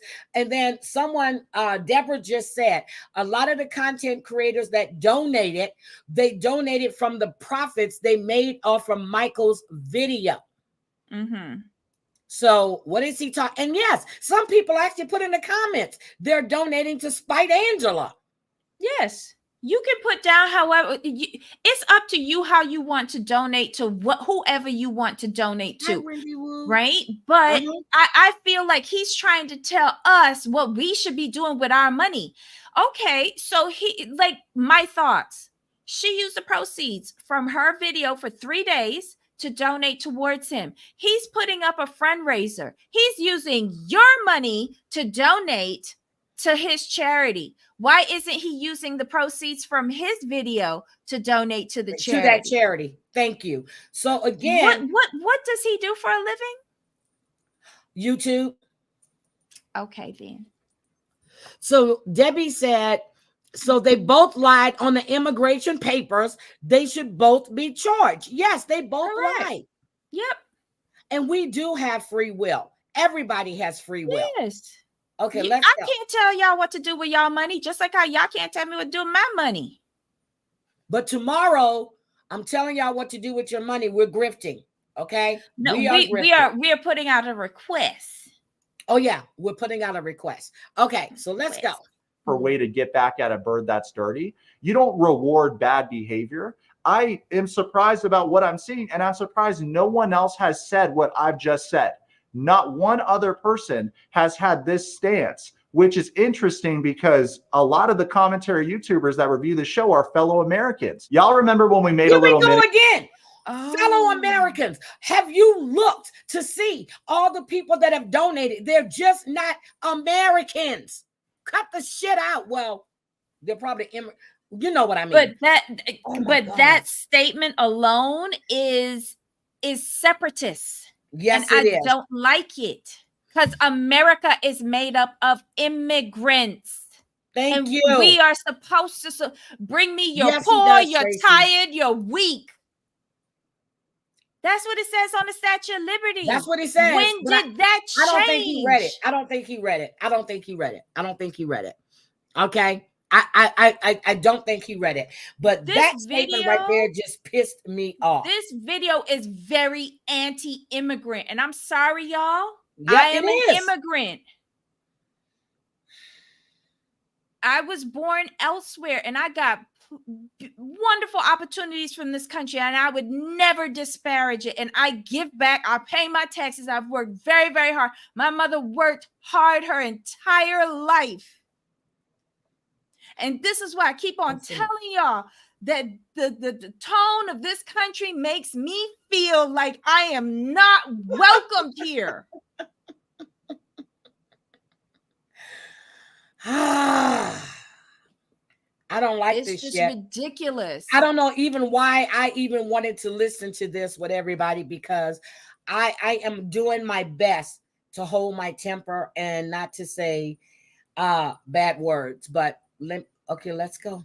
Any series covering that Mary and Brandon set up a GoFundMe for her. That's Mary and Brandon lying. I think I made it known that I don't approve of cast members setting up GoFundMes. Okay. A lot of the audience of the show watches these people and puts them on a pedestal because fan culture is a real thing. And so many people already feel bad for Michael that they're gonna blindly donate because they think not only are they helping this guy out, but they're getting back at the dirty bird. Why are you rewarding someone for not putting in work? Why are you rewarding someone? He did put in work. Woo, girl, I had already. Woo. He did put in work. He put in his fair share on this show and was never compensated until now. Oh my God. And that's if he has access to the account. Just saying. And who are we to, like, again, why are you saying that we are rewarding bad behavior and someone who doesn't work? He did work. He did his time on the show. Bad behavior. Okay. He did work before he even came on the show. She made him stop working. He was dependent on the little pennies that she was sending that and she thought he was worth or what he needed to live in Lagos, Nigeria. And then when he tried to work on social media because she wouldn't let him have a real job, she said no.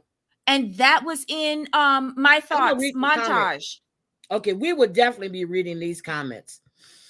Ooh, Lord. Let's go. We got 6 minutes left. That Jesus. would rather ask for a handout than set up a live and say, hey, y'all, so I have this legal battle with Angela, and I would really appreciate you guys showing up for me. I'm going to do this dance, or I'm going to go out and we're going to vlog. He can work for this money. So many people have showed up for him, and we can see that by how after only a couple months. Okay, so Wet Sock, am I getting this straight? He wants him to set up a live so he can go and shuck and jive and dance in front of the people, exactly, and get money. Ain't that the same as a GoFundMe? Yes, it is. Minus the dancing. Yes, so you're not making any sense. Yes, it is. He wants to shuck and jive. Okay, Massa. Okay, let's go. There's over 100,000 followers on TikTok, on Instagram. This man has all the tools to make money himself, and he didn't need to online beg. The GoFundMe bio reads, hi, I am Michael Ilasami from TLC's TV show 90 Day Fiancé. I have been put in a situation once again due to Angela's actions where I unfortunately have to ask for help. Due to the recent legal filings for an annulment by Angela against me, I must seek legal advice. I have obtained an attorney, but fees are expensive. There are time restraints and deadlines, so seeking pro bono help doesn't fit these circumstances. I have a legal battle to fight, and that fight will be expensive. The money that is being donated will be used to cover all legal expenses in connection with this annulment and any other legal matters I may have to deal with as a result of this annulment filing. I am asking all my fans to help. Whatever you can give, I would deeply appreciate. I understand all of us are having hard times, and I hate to ask others for money, support, but it seems like due to the legal actions brought against me, I have to ask. Thank you all, and God bless. Please know, Mary Kay is a blogger from the YouTube channel Kiki and Kibitz. I asked her to help me set up this campaign, but please be assured all funds are going directly to me, and this is my only campaign page. Update. Thank you so much for all of your generous support. Personally, in my opinion, I believe that Michael has the money. I just think he doesn't want to spend his own money on this. He wants to spend your money. Really? And it's interesting, regardless of whether it's Gabe, whether it's him, whether it is, what's the old grandma's name that was on the show? That was trying to start this llama sanctuary, Debbie. You need to start asking certain questions because there's a lot of holes in this guy's narrative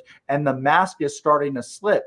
I saw a recent interview that he conducted with Entertainment Tonight where he refuses to honestly answer how he fled the Dirty Bird compound. I read online, people said because he got an exclusive interview with his employer. That's why, stupid.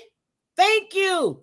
He is not going to say how he fled the compound, okay? But we're going to find out either this Sunday or the next. Should be this Sunday. I hope it's this Sunday. So again, we're all going to wait like everybody else to see what happened. Okay, so his mask is slipping. No, he's not giving out information because he is still respecting his NDA. Certain things he can and cannot talk about. So once he said it, once this is over with, he's still under contract. Some things he can answer, some things he can't. And again, this is why I think TLC has been helping Michael in the background to absolve themselves from the guilt of recording his abuse for the past 7 years. Yep, I think so. And I agree with you, Venus de Militant. I hope I said that right. Yep. Said the rich kid. Let's go. Oh my God. I know that. Hell no. No car came to pick me up because Angie lives in the countryside. I don't think there's Uber there, like car service or something. You have to have your own individual vehicle to move around the town. Where did you go? All I would say is this. I suffered. What was the final straw? Wow, you weren't suffering when you had your friend come pick you up now, were you, Michael? The same friend in the United States that called the cops new. How do you know? Exactly. How do you know? Who told you that? And it was his family that called for the welfare check. Okay, so let's go.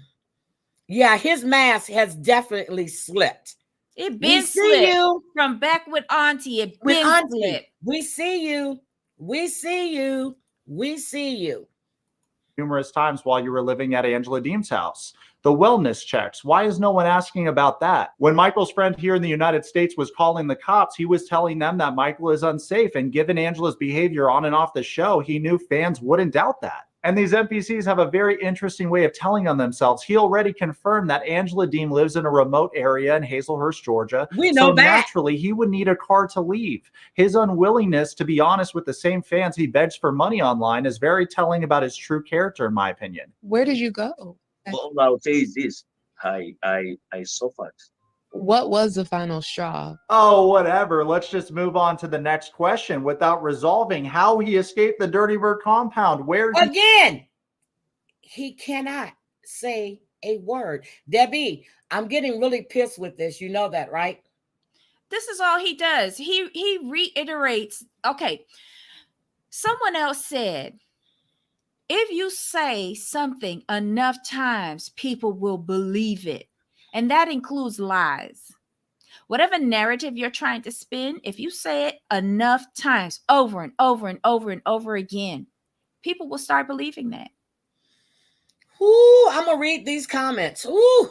He went. The next time that we saw Michael, he was making videos in a Guys, hit house. the like How button, did he get please. to the house? Whose house is it? We got to start asking these kinds of questions. Here's the interesting part. This is where the emotional thinking comes into play. This is where the psychology comes into play. Okay, let's go. Because Angela Deem is an abuser and such a trash human being that's so unlikable, right away, Michael is elevated to a position that he shouldn't be at by the fans of this show. He is put on a pedestal. Who put Michael on a pedestal? Hold Okay, on. Go ahead. Go ahead. He started off saying because Angela is an abuser and Michael is elevated to a position that he shouldn't be in. So he's supposed to just sit there at the low position and take the abuse because he's an immigrant. Wet sock, let me tell you something. Most immigrants who come here have somebody that they're coming to that's coming to help them. Okay? So you don't worry where the fuck he going to stay or sleep at night. Michael has an extended family and friends, and they will always help him, just like the people who donated to the GoFundMe. This is just coming across really anti-immigrant, really anti-Black. It's even bordering on pro-abusive. And I like, it's a lack of understanding of what is going on here just to suit your narrative and for you to make a few coins on your video. I'm sorry. It really is. It's just disrespectful on so many levels. But you have fun on your road trip and you have fun at your wedding on the East Coast and you have fun collecting all of your donations for wherever it is you're collecting them for. I have no interest in listening to the rest of this. No, you can continue listening, but I'm just done. I feel so disrespected in this video because this young man of privilege is preaching to me because I am lesser than. Go ahead, son. Go ahead. I have. I'm sorry. You don't like to be called son. So sorry, sock. You go ahead.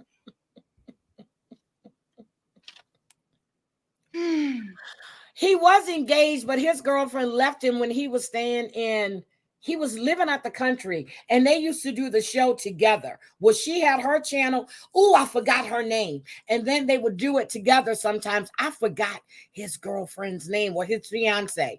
Okay, let's all right, let's brace ourselves. Okay.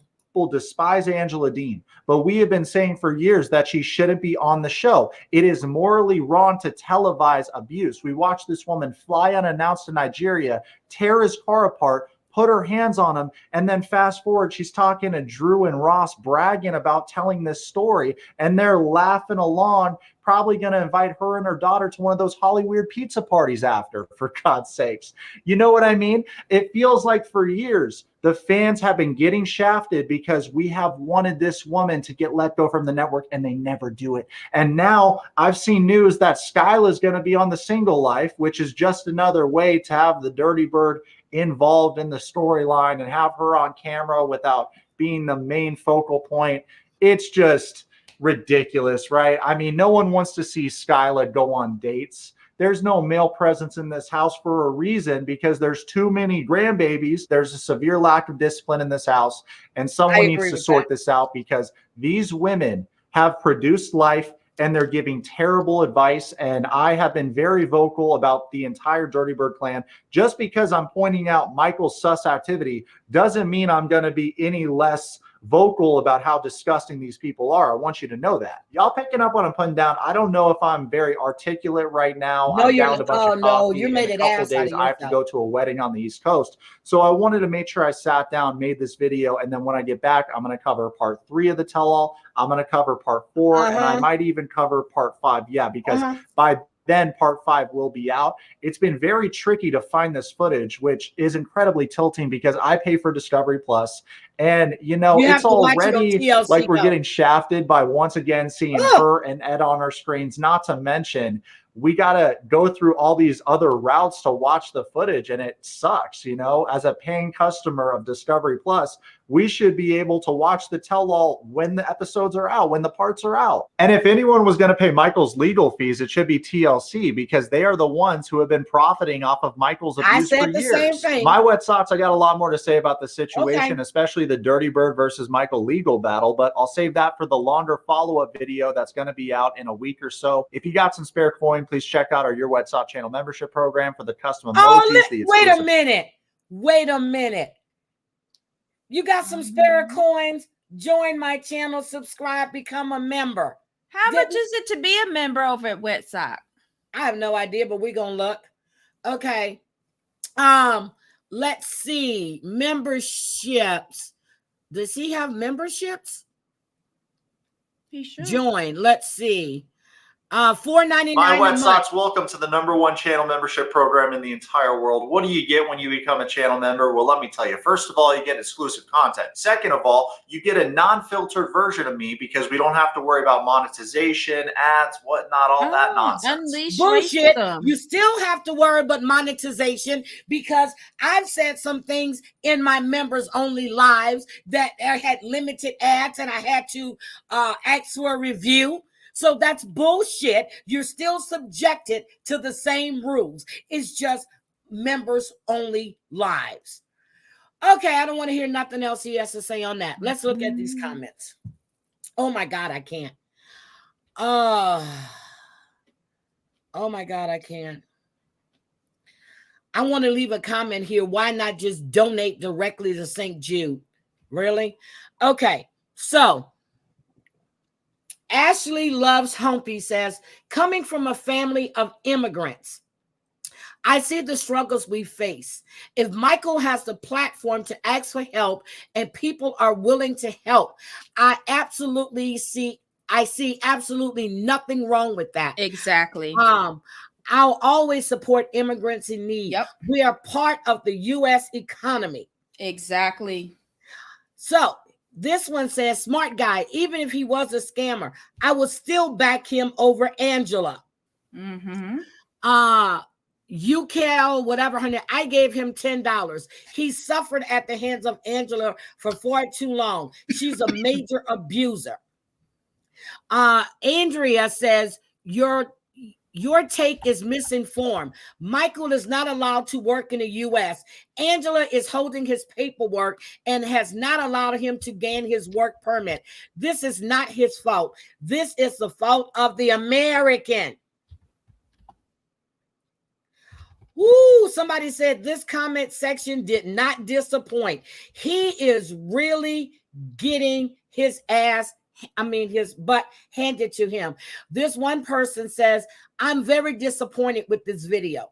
Michael can't work in America without having a K-1 visa for more than a year. And Angela kept him captive, abused, and treated him like property. Americans have so much resources and help and are treated like somehow more important. This is how I see the video. Michael feared for his life. He doesn't have anyone on the show to support him and help him except for his fans. So it's obvious he would ask for help from fans. I love your channel, but this video wasn't it. I guarantee if Michael was a female, I've said it, and Angela was a male, people, including you, would have no question in donating to help. He had his money he earned from the show stolen by the Dirty Bird. If he was even paid at all. After years of torment, I'll be doing the same. I think you're just criticizing him because he isn't American. Yep. As you wonder why Americans would help foreigners other than Americans, it's because they are oppressed, bro. It's because they treat it with significantly less rights than Americans. Ooh, Balloon Boy fan jumped in his ass. Somebody else says, this ain't it, man. There is power dynamic with Angela and Michael. Angela has more money and clearly wasn't letting him get paid. So the fact she paid a lawyer for an annulment, Michael needed to act as fast as it is expensive. Boy, they are coming at him. The whataboutism is fallacy is strong in this video. I'm very disappointed that you've completely forgotten how abusive Angela was towards Michael. Your take on this is political at this point. Oh. It was just anti-immigrant. And undocumented immigrants pay billions of dollars of taxes in this country.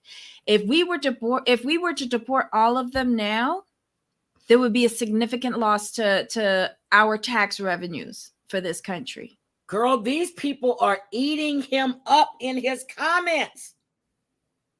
There is nothing that's agreeing with him except for this one. I agreed that TLC should be the ones paying for Michael's legal fees. He should sue TLC, which I said he should too, for allowing such abuse to be televised. But I'm still supporting him over Angela.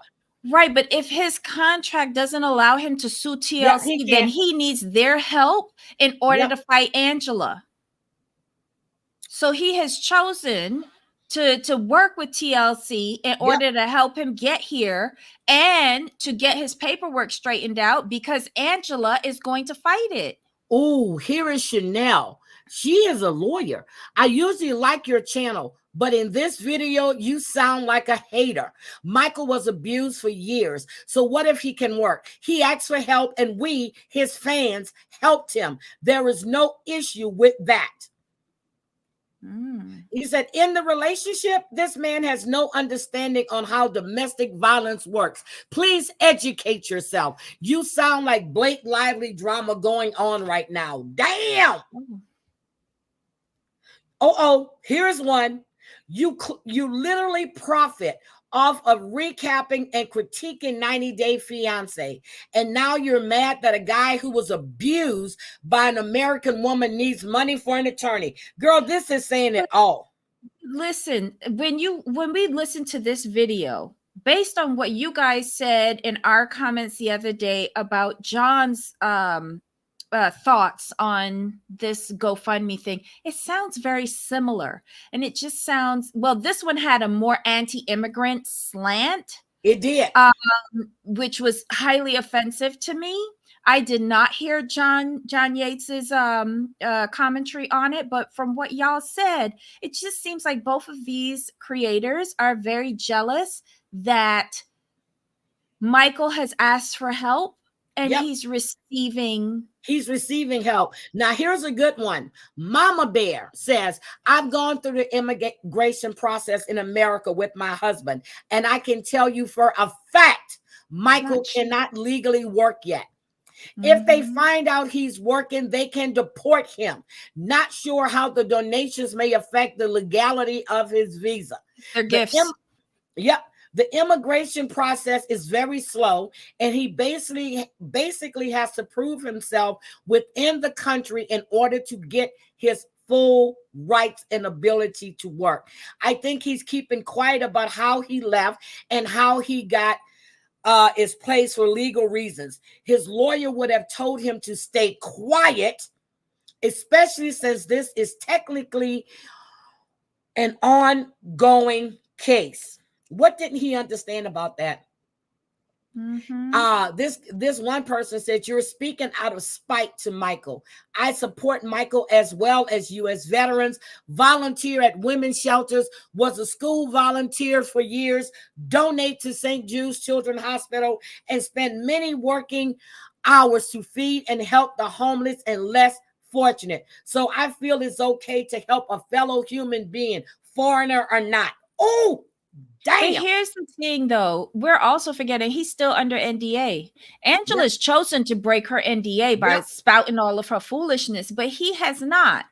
He knows that he's in a precarious immigration situation in this country.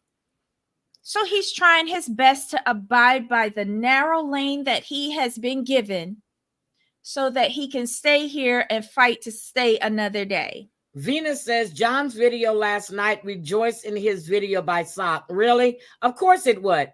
He's a racist. I don't know. I don't know about that. This one says, I mean, all of these comments, all of them, you guys can go read them. There is nothing in here. He is getting his butt handed to him because he sounded right. I'm not even going to say it. After what he said to Auntie, your mask has slipped, baby. Your mask has slipped.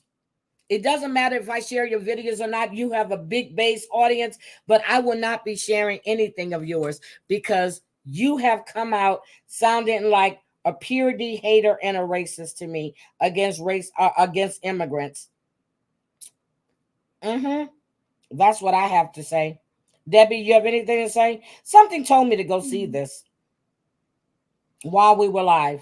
No, I don't have anything more to say on it. This is just very sad and depressing to me. What did Auntie say? She didn't see this video. She was talking, like someone brought up in her comments about the 80,000 and the 40,000 and stuff like that. And she addressed that. Like she doesn't even believe Michael got money because she can't believe that they are getting paid that amount, especially with a truncated season. So she finds that hard to believe. A YouTuber set up the GoFundMe for Michael. I don't understand why people get so upset that others decide to donate their money. If you don't want to donate, don't do it. Exactly. Simple. It doesn't affect you whatsoever. He's not allowed to work in the U.S. without work papers. Oh my God, the support in the comment section warms my heart. But by commenting in there, you're just increasing his revenues too. Yep. So, dear Sock, just because people are making a one-time donation to Michael doesn't mean they don't donate to veterans. I donate monthly to several veteran organizations and donate enough for 6 wreaths to be laid on graves every Christmas. People can donate to both Michael and our veterans. Exactly. Good morning, Gwen. But here's the thing, though. He brought up hungry children and veterans in his video, but chose to donate to St. Jude's. St. Jude's is a wonderful organization. But again, why didn't he offer to donate towards the Poor People campaign and some sort of veterans organization? He could have done that. Yep. St. Jude has been providing treatment for kids, not just kids. They actually do adults too, and they put you up. They don't ask. They provide meals. That is one reason since I started working at St. Jude's way back in 1980. What was it? 88, 87, 88. I have always, no matter what job, some people have the Salvation Army, which most of that money go to their chairman and their vice presidents. Goodwill's the same way. You used to be able to go. Now they're selling shit. Excuse me, no offense. My money every year, well, every month, I donate. Well, every pay period, every 2 weeks, I donate money to St. Jude's every single month. it comes out. And I do a once a year donation to the Salvation Army, since that's the organization that my company backs. I do a once a year donation. Hey, who does the Toys for Tots? That's the Marines. That's the Marines. Yeah, I like that. Mm-hmm. And I used to do Toys for Tots every year when I was in Houston. They always knew, because they would contact me and said, "Are we doing this?" And then we did another organization one year too. We did 2 organizations. We did the tree toppers, or whatever it was. Was it tree toppers? But Toys for Tots. Y'all remember back in the day, the Labor Day telethon with Jerry Lewis? There you go, Goblin. Yes, I remember. Donate to that every year. My mother used to donate to that every year, because she thought that she was like, if he makes it through to the last hour, I will donate. She used to watch the whole weekend waiting for him to pass out. That makes sense. Well, let me tell you. So my godson, his son still has, he's feeding to, but they went to St. Jude's. They went to St. Jude's. He was there for like 3 months, and Danny never, and his name is Danny. Well, Daniel, he never paid a penny out of his pocket. And the families don't pay. They put them up in accommodations so that they can be close to their children. Yep. And whenever he has to go back, they fly him in, because they got to go get checked. He was there for like 3 months straight. I wish Nate was here. He can tell you. And then once he was home, he had to go back and forth for checkups. St. Jude saved that young child's life. Mm-hmm. Now, he still has his feeding tubes and all this other stuff, but St. Jude has been there. And if he has to rush him to Children's Hospital in Houston, that is covered by St. Jude's. Oh, that's nice. That's nice. Danny Thomas did a really good thing when he put together St. Jude's. Bless his heart, and bless his daughter's heart for continuing that organization. Yep. Mm-hmm. Yep. I have been a part, and ever since then, and I used to donate to Goodwill, and now I just started doing Salvation Army again these last 3 or 4 years. But St. Jude has always gotten money from me. Well, St. Jude's time is going to be coming up soon, because Marlo's going to start coming on all the shows Labor Day, probably Labor Day weekend or something. Yep. Start gearing for the end of like 3rd and 4th quarter donation thing. Yep. And I don't know if they're still doing the bike-a-thons and the telethons and the walk-a-thons, but in your areas, if you see fire departments or police stations or sheriff's offices or whatever, or like the YW, they host bike-a-thons and walk-a-thons and all of this stuff for St. Jude. If you see this going on in your community, join them. Oh, that and I'm money gonna plug goes in directly for research and treatment. And I'm gonna plug in the Alzheimer's. The Alzheimer's Association does walks in all of the states. More and more of our family members are being impacted by Alzheimer's, dementia, and associated memory diseases. If you have an opportunity to donate or go and walk for a family member, do it. It'll be the most rewarding thing you do. Ooh, so again, they're saying he posted St. Jude's out of spite. I want to know, out of that $105, how much of that is his? Is he donating? Which is none of my business. But if you're going to do that,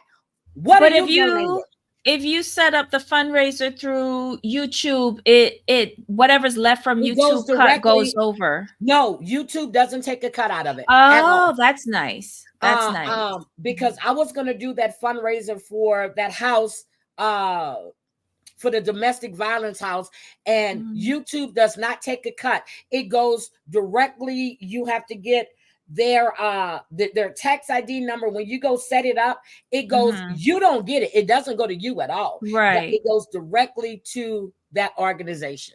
Okay. As long as you set it up as a fundraiser through YouTube, it goes directly to that organization. So anybody can look at that and see. Yes, you can do fundraisers on YouTube and it'll go directly to the organization. But I'm very disappointed, which I haven't been watching him since the whole auntie situation. I don't know if you guys noticed or not. I really haven't been watching. I've been watching a lot of Madsy and I like Thought too. I actually like the little potato, whatever the hell that is. I actually watch some of her stuff, but I do not like. Oh my Lord, this man just totally pissed me off. It's just disappointing that people feel that way about other people and categorize them as other. It's just very sad.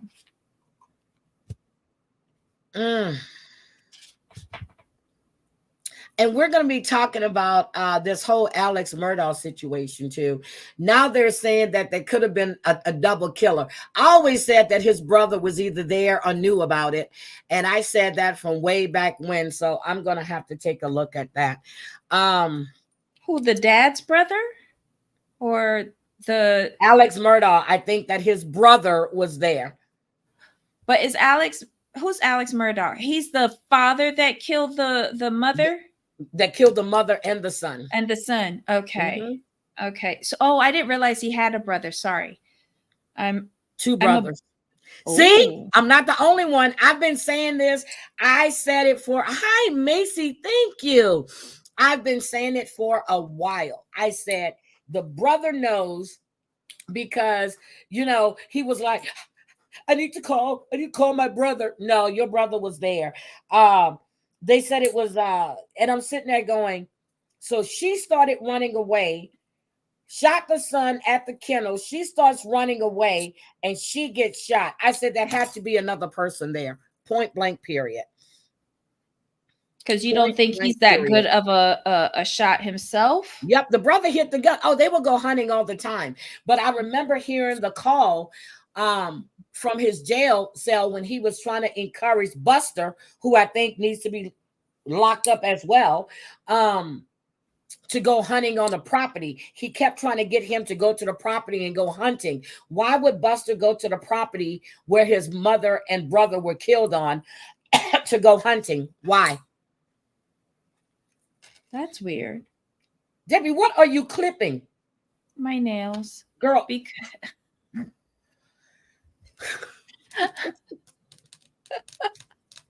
I'm just like, so I am waiting to really, really see where that's going. So I am actually going to be listening to that. The one who came to clear. Yep. But wait a minute. Didn't the judge make a ruling on that recently? I heard. Did they? Debbie, I can hear you clipping your nails. It sounds crazy. I can hear you like doing your nails too. Sorry, it's you just don't hear me doing my nails. Doing this with your nails. Yeah, I do that. Yeah, I have an appointment at 6 to get my nails done today. No, one broke, so it was snagging on everything, so it was annoying me. So then I clipped one, and I got to clip all. Oh my God! You got to get the fingernail file with the thing and just file it down. See, I don't. Well, I need to get my nails clipped today, so they are getting clipped because they've gotten longer.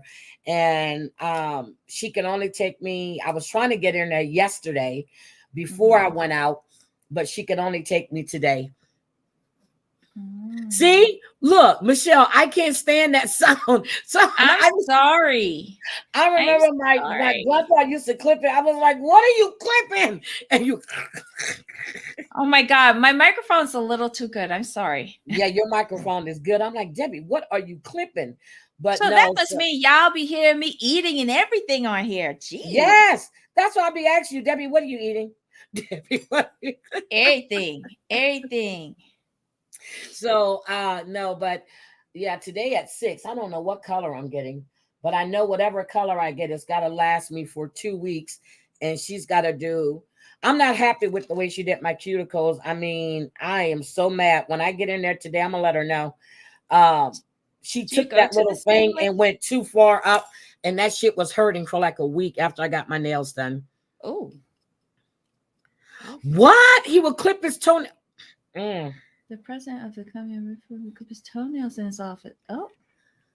Ugh. Like, okay. Oh my God. Oh my God. So that was something going on with Kyle, and I just can't Who's remember what Kyle? it was. Kyle, you know Kyle, the one the one with all the kids. Kyle with kids. On what show? You know, the one that had all the kids that was traveling around the country. Nasty Kyle on 90 Day Fiance. The Sperminator. Okay, Yeah, the yes. Sperminator. Okay, I blocked him out of my brain cells. My Yeah, God. but it was something that I saw on IG, and I gotta remember. But somebody was calling him out for the nasty stuff he was doing. So, is he back here in the States? I don't know. To be honest, I honestly don't know.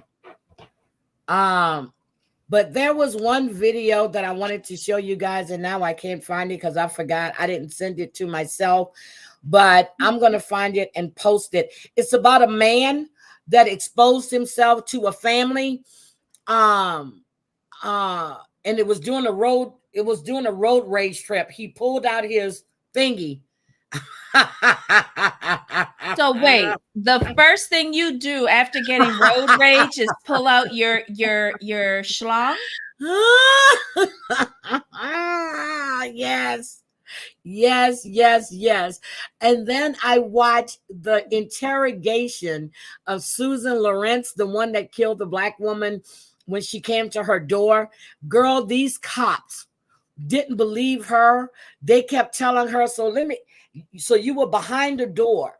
And she had called that woman's kids all kind of racial slurs. They spoke to all the neighbors in the neighborhood.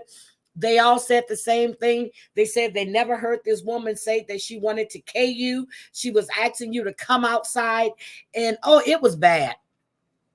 It was bad. But I wanted to talk about Breonna Taylor real quick. Did anybody see where the federal judge said that Breonna Taylor's boyfriend was responsible for her death? What? How did that happen? You didn't see that? No. Okay. He says, the federal judge says this. Hold on a second. Let me show you this real quick. Let me stop it. Yes, the federal judge has ruled that Breonna, because it was a good warrant. Hold on.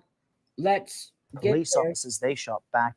Well, today marks 4 years since the death of Breonna Taylor. Back in 2020, police officers in Louisville, Kentucky executed a no-knock search warrant at her apartment, you may remember. Her boyfriend shot at the police officers they shot back, killing Taylor. One of the former officers involved is facing a second trial on federal civil rights charges later this year. Anne-Marie Green earlier spoke with Taylor's mom and asked what she wants to see. That's what justice looks like, having these people convicted for their actions. And it's been stated over and over that what happened that night should have never happened to anyone. It took the DOJ to come in to even bring charges because the state failed. But I'm hopeful, no matter how long it takes, that we will get justice. CBS News reached out to Brett Hankinson's legal team for comment on the upcoming trial. We haven't heard back yet. Earlier this week, Republican Senator Rand Paul and Democratic Congressman Morgan McGarvey. Here's what they said. Let me read what it says. It says a federal judge has thrown out major felony charges. Against two former Louisville officers accused of falsifying a warrant that led police to Breonna Taylor's door before they fatally shot her.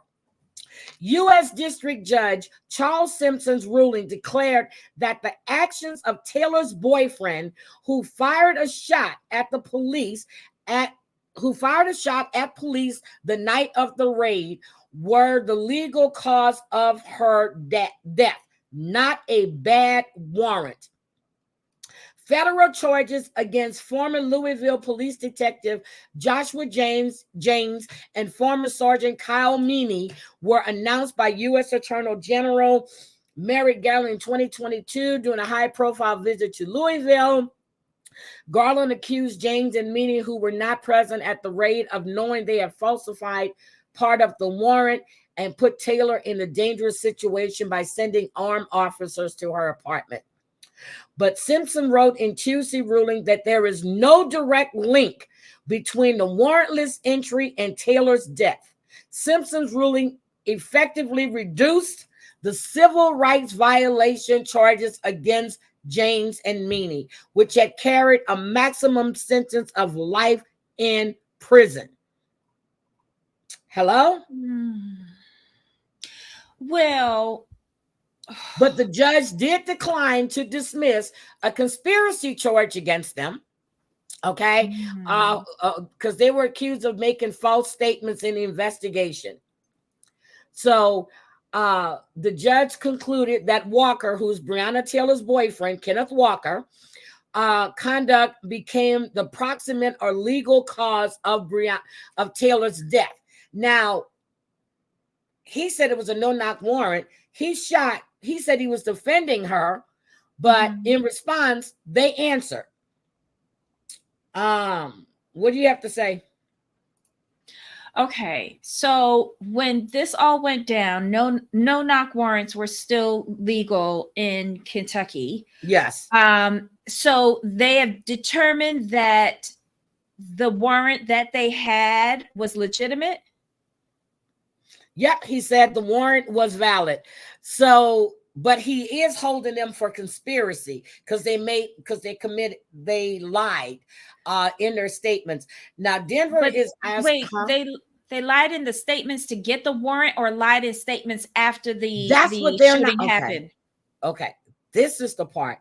Okay, here we go. It says the judge declined to dismiss a conspiracy charge against James and another charge against Meany, who is accused of making false statements to investigators. So maybe it's after. No, it's before a conspiracy charge.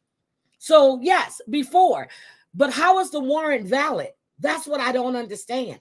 Yeah, because that's what I was trying to figure out. Like, the conspiracy thing screwed me up, because when he determined that the warrant was valid, I looked up to see whether no-knock warrants were valid at that time. So yes, okay, so they met that criteria. But then I got confused with the conspiracy, and that's why I asked you if it was with regards to the evidence that they gave to get the warrant, or afterwards the investigation of the shooting. After that. So he said, well, then it goes, the third officer charged in the federal warrant case, Kelly Gauntlet, pleaded guilty in 2022 to conspiracy charge and is expected to testify against James and Meany at their trials. Federal prosecutors allege James, who drew up the Taylor warrant, had claimed to Gauntlet days before the warrant was served that he had verified from a postal inspector that a suspected drug dealer was receiving packages at Taylor's apartment. But Gauntlet knew that was false and told James that the warrant did not have enough information connecting Taylor to criminal activity.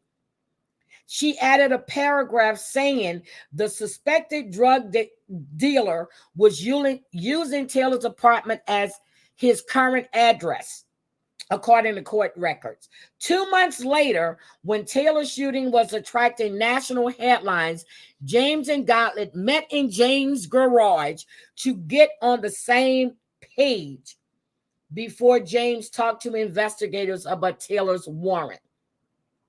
A fourth officer, Brent Hankinson, was also charged by federal prosecutors in 2022 with endangering the lives of Taylor, Walker, and some of her neighbors when he fired into Taylor's windows. A trial last year ended with a hung jury.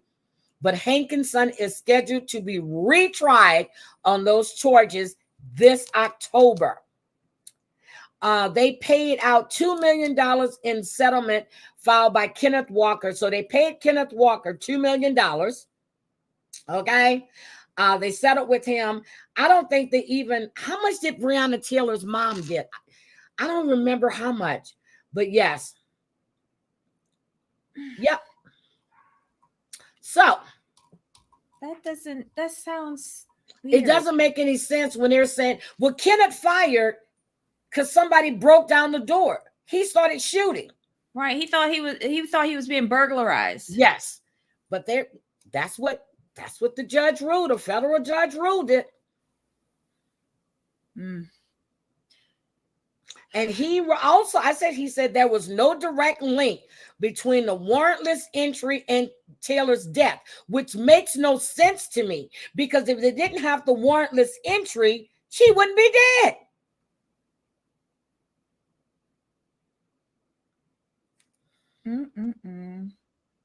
Federal charges against the former were announced as U.S. Attorney General Merrick Garland, 22, during a high pro. He said that knowing they had falsified part of the warrant. So if they did a warrantless entry and he fired back protecting his home, there is a correlation there. But that just goes to show there was an arrest made in, what was it, Houston or New York, this past week, of a postal worker that was letting packages go through that were containing drugs. And this has been going on for a long time. So they finally raided. And wait, where was that postal worker located again? I think it's, hold on. Postal worker arrested doing a drug sting because they were letting it go. Hold on. Let me tell you where it was.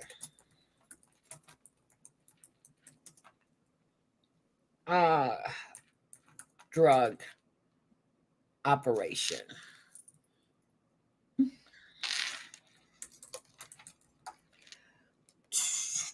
Hold on.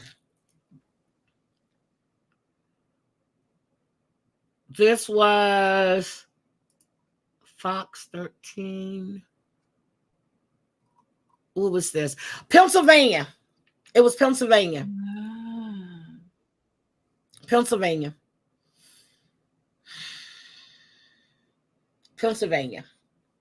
I thought it was Houston. There's another one in Houston, though, but that was Pennsylvania. But there's another one that was just arrested this last week. This one was convicted in June. There's another one that was just arrested in Houston. I got to find it.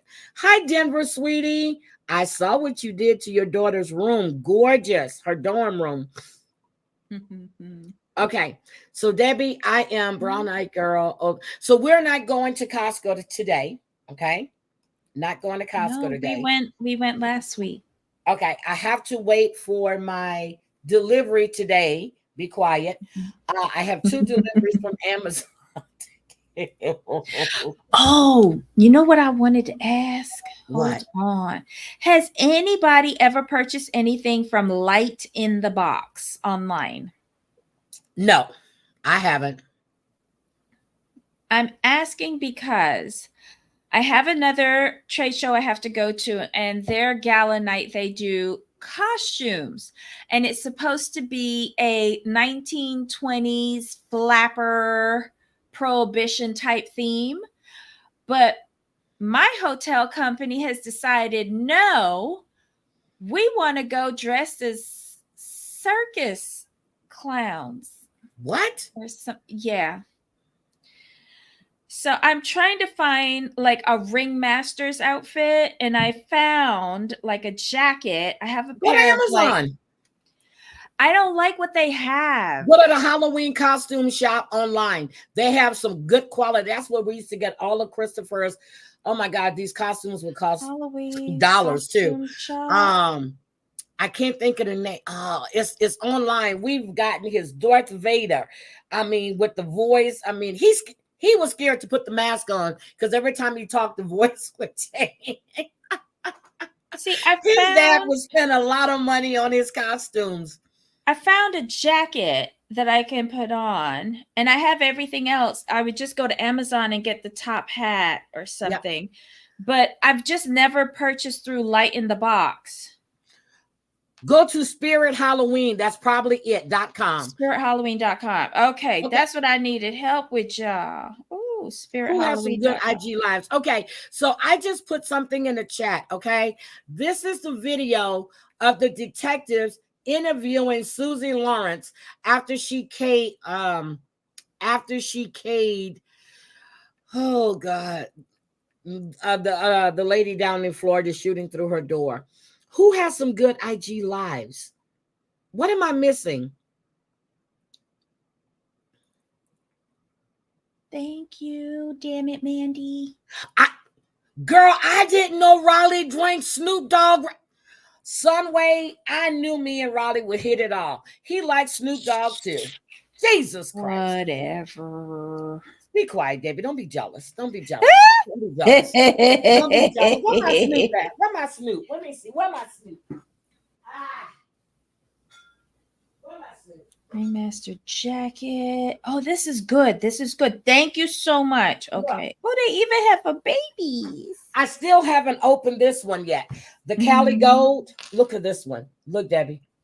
Cali Gold. Oh. Haven't opened that one yet. 19 crimes, baby. Cali Gold. Haven't opened it yet. I did open my red, but I haven't opened this one yet. So I have to. I gotta see what it tastes like.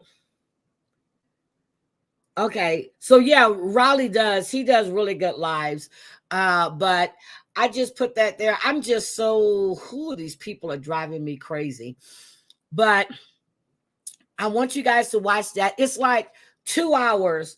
I want you to watch that interrogation because she was trying to come across like she was a scared little old white lady with the big black lady coming to beat her up.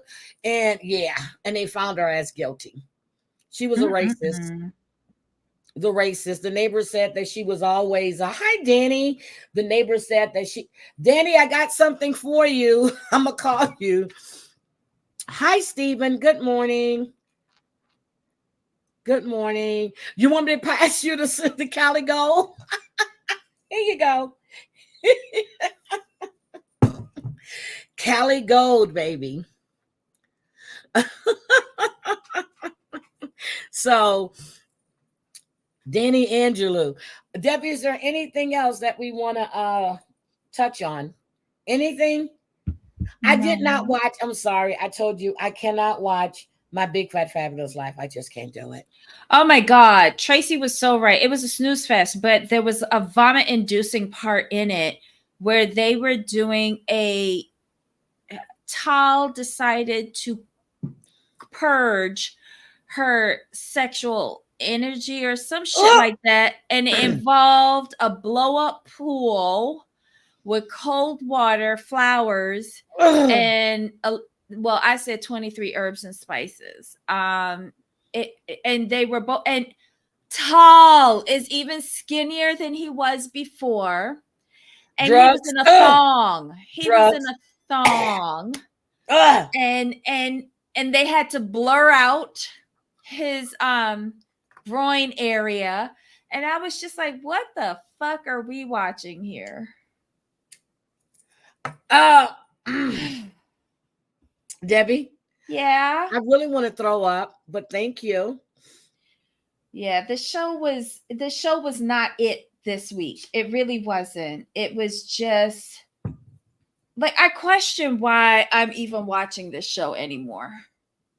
I'm like you, see, but on this one, I just can't. Because every time I look at her, I see she's just regurgitating the same storyline. Yeah, she repeats herself. No, but several, like when you watch it several times during the episode, she's just repeating everything. She's repeating the same thing to everybody as she meets them throughout the episode, right? Mm-hmm. And then every episode, she's repeating the same thing. Like this year, it's I'm 40. I'm going to be 40. I'm 40. I'm 40 on this day. She said 47 times in one episode. In a 39 minute span. the good thing about this episode was that Glenn gets snarky with her at the gym. And I don't know why he still expects us to believe that he expects grandchildren from Whitney. Yeah, right.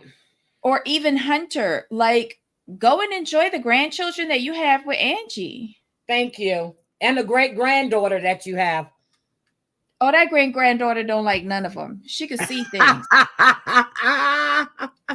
Can you all recommend any hair products to calm my wild hair? I use Pantene. Oh, if you can, get the Opaplex. Get the Opaplex. I'll tell you which one. I've just tried it. I have frizzy hair, as you can see. That one. Okay, you didn't tell me about that one. But my hair doesn't get frizzy since I've been here, though. But, well, that's because there's no humidity over by you, right? Yep, there's no humidity. But there's something else with the line. Opaplex. Okay. Wait, no, cancel. It rained. It was 47 this morning. Alexa, what's the temperature? Good morning, Heidi. Right now, it's 60 degrees Fahrenheit. It's 60 degrees now. Expect a high of 72 degrees. The high today is 72. Hold on. I'm gonna see if I can find this. Yeah, I just tried their oil. Olaplex. That's it. Olaplex number 7 bonding oil. It is the first oil that I have put on my hair that did not weigh it down. Well, let me show you let me get what I use. And then Olaplex number 3 hair perfector. Yep. That one is really good as well to help repair any damage. That is really good. So Olaplex number 3 and Olaplex number 7, the hair repair and the bonding oil, I can recommend. I use Eelho, y'all, and don't laugh. The oil. I use Eelho. It's called Eelho. It's called Eelho. Debbie, I'm serious. Jesus Christ. You just get that because of the name. It's good though. You take it and I just take it and I just put it in and then I brush it through. Mm-hmm. Eelho. It's what it's called. Eelho. I'm on my Banter oil fix. I love it. They always get. I used to do Banter oil in my hair. I used to do Banter oil, but I guess since I moved, when you get used to using a product all the time, it's like you take medicine. You get immune to it. Mm-hmm. Because I'm telling you, I've been using Pantene as for a shampoo and conditioner and styling and that for the longest. So I was using one version of Pantene, but when I moved here, I had to switch to the blue Pantene because my hair was still limp. So now I get the body one. Ooh. Keratin. My mom used to, girl, I remember my mom used to shampoo our hair and she would crack an egg in our hair. And oh my God. That shit. Y'all remember my mom used to give me the VO5 hot oil treatment. And then I used to put under the dryer cholesterol. Yeah. I used to put cholesterol in my mom's hair. I still use cholesterol once in a blue moon, like when the season changes, like when the fall comes, and then we go to spring. I have to do a cholesterol treatment on my hair.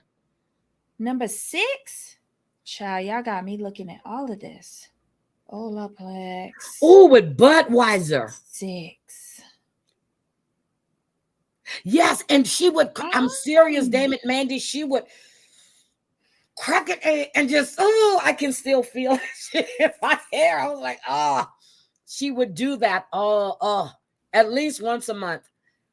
I mean, she would wash our hair like every other week.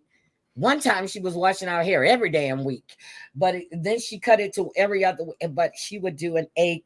Oh, I couldn't stand the smell. That's why I don't like smelling eggs in the morning, because my mother used to do our hair in the mornings. The native shampoo. Heat styling spray is good. See, and I use when I used to do, now when I shampoo my hair and I blow dry it, I have to let my hair rest, because if I go and put more heat on my hair, yeah, so I'll blow dry it, and I'll blow dry it in sections, and then I'll just let it sit. Living Proof is good too. Yeah, I used to use that as well. I love coconut oil. I like tea tree oil as well. But that's good for your scalp if you have like dandruff and stuff like that. Well, That's I don't good have for your dandruff, but I scalp. just like the tea tree oil, seriously. Yeah, it because tingles. and if you do, I used to do these on my mom. I used to either use organic aloe vera or tea tree oil when you want to like rejuvenate your scalp. And you get the rat tail comb and you go in sections and you put it in and you rub it in. And you go throughout the whole hair, then let it sit, and then like you just take your hands and moisturize the scalp. What and you that's know a with scalp. rat tail combs, girl? No, I'm just joking. My mom had her I'm beauty just joking. license in New York. Yeah. Rosemary How you oil think I know about is cholesterol amazing for and dry germ scalp. curl? See, I don't have dry scalp. I don't have dry scalp. I like the Bio Silk line. Okay. I know with Kayla's. Oh, let me see. Let me see what I would use for Kayla. Her stuff is still here. Let's see. For Kayla's hair, she would use the coconut mineral oil shampoo and conditioner. She would use coconut oil shampoo and conditioner on her hair. What does it look like? Hold on, let me go get it. I'm gonna put number 6 on my list because I usually get these products during Prime Day or Black Friday. Here we go. I gotta add all of this to my list too. Here it is, Debbie. Oh, I use their product. I use their it's after you wash and dry and all of that. Not wash, but like after you shampoo, condition, and then I don't really blow dry my hair when it's like curly like this. I use their curl formula to put on my hair after I finish shampooing and conditioning. And that helps with my curls. Bless you. Excuse me. Bless you. Yeah, so that's what her beautician was using, and this is what Nate would buy. And then I had to find it here when she was shampoo, and that was some hair that I had to do. And I was so happy when I found that beautician, and tell me how happy I was when she decided she wanted to get those little stuff. That girl hair, I'm telling you, it was just like, oh. Yeah, this is what I used to use. Coconut curls, frizz defying curl styling milk. That's what I used from them. Okay. I'm telling you, I remember when I found that beautician. I was so ecstatic. I was like, yes.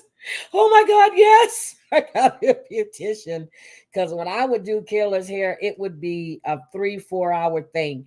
Her hair is long and it's thick, and then you got to blow it. Then you have to flat iron it.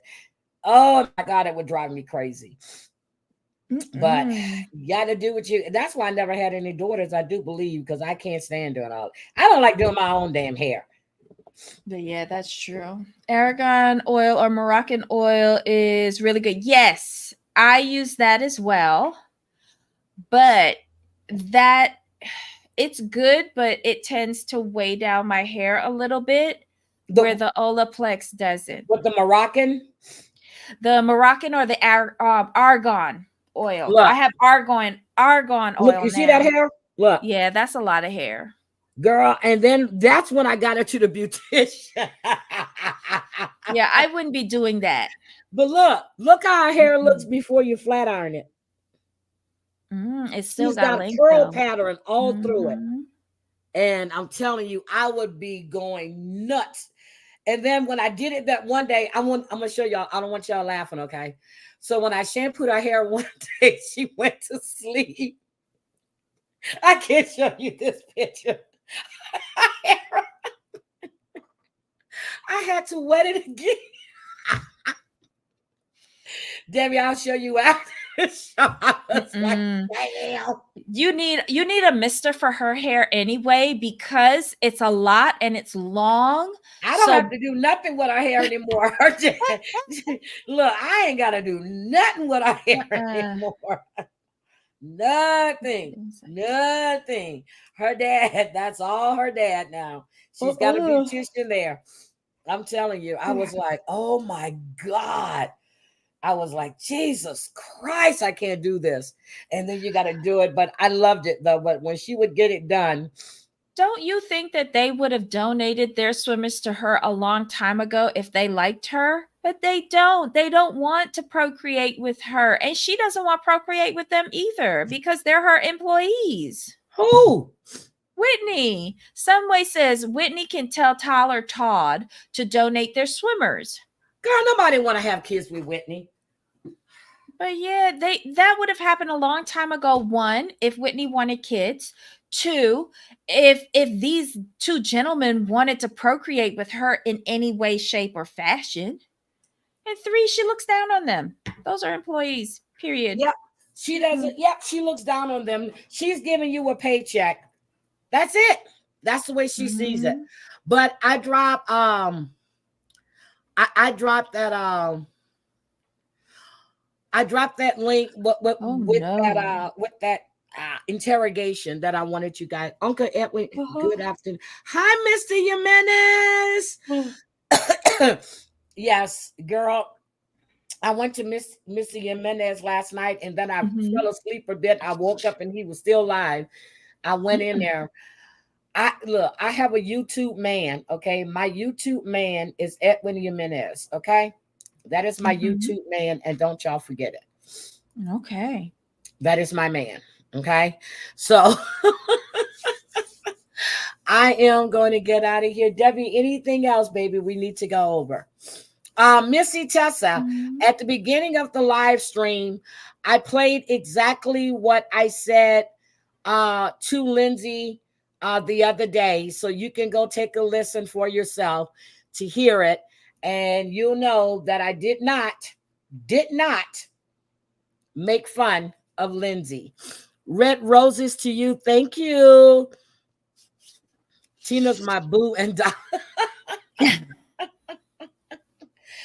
Oh my God, Denver. I know that your baby is gone now. Oh my God. Well, her daughter is in college. Savage's daughter is gone in college. And oh my God, I know that was your ride or die, but you got two of them home still. You got two young men at home, but her daughter is gone. But that is a source to that's a reason to congratulate and celebrate, because you have done what you're supposed to do. You got her to the next stage of life. Exactly. And she is a productive human being. And she is going to do beautiful well, young woman. And bring you good grades or else. Yep, beautiful. I'm actually so I'm setting up a marriage between my grandson and her daughter. Okay. Oh. So yeah. I said I've already spoken on it. So her daughter will be marrying my grandson. Do the children know this? No, but it don't matter.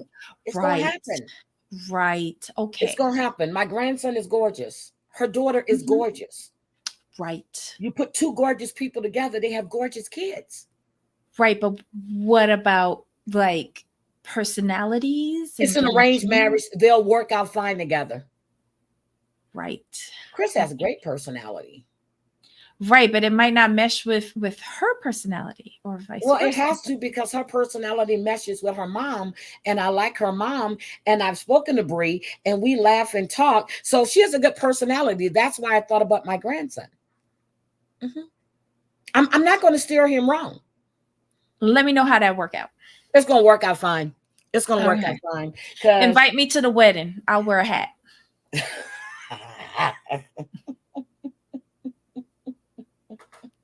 Have you seen my grandson? I believe both of them are beautiful children. However, invite me to the wedding. I'll wear a hat.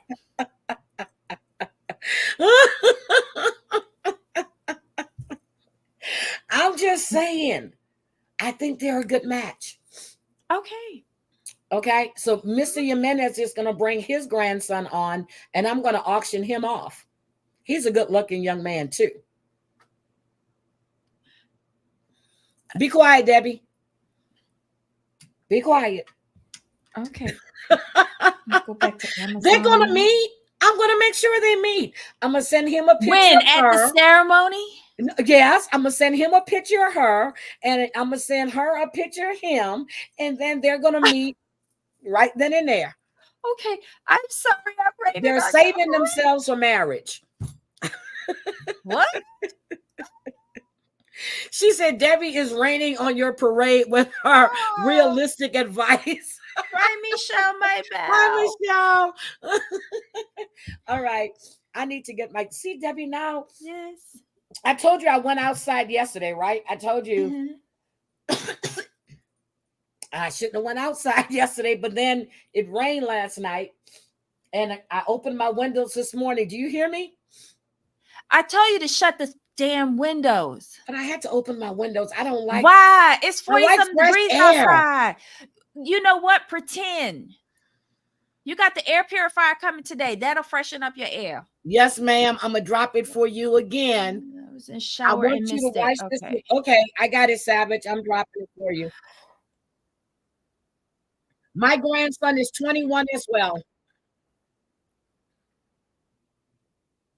There you go, Savage.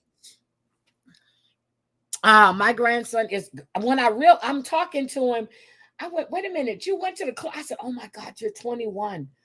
I said, oh my God, I said, 21. I keep looking at this little boy, and now he's 21. I'm like, where did the time go? Where did it go to? But anyway, you're welcome, baby. Hi, Daddy. Aries, how are you? I need to go take some medication. Debbie, guys, thank you, guys. I love you. Mr. Jimenez, thank you so much for the $10 super chat. Macy, thank you for the super chat. What is that? Lira or is it euro? $6. What is That's it? euro. That's euro. Yeah. $6.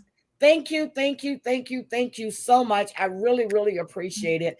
Don't forget, guys, tomorrow. Is that Riley? Riley. We were just talking about you, Riley. Where have Not you me. been, Riley? Not me. Riley, where have you been? I know you're in New Mexico, but Riley, we needed to know about your girl Statler. She's gone off the deep end.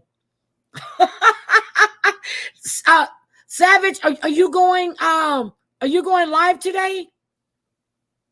She says Super Sale Saturday. Savage, are you going live? Oh, Savage, please say you're going live.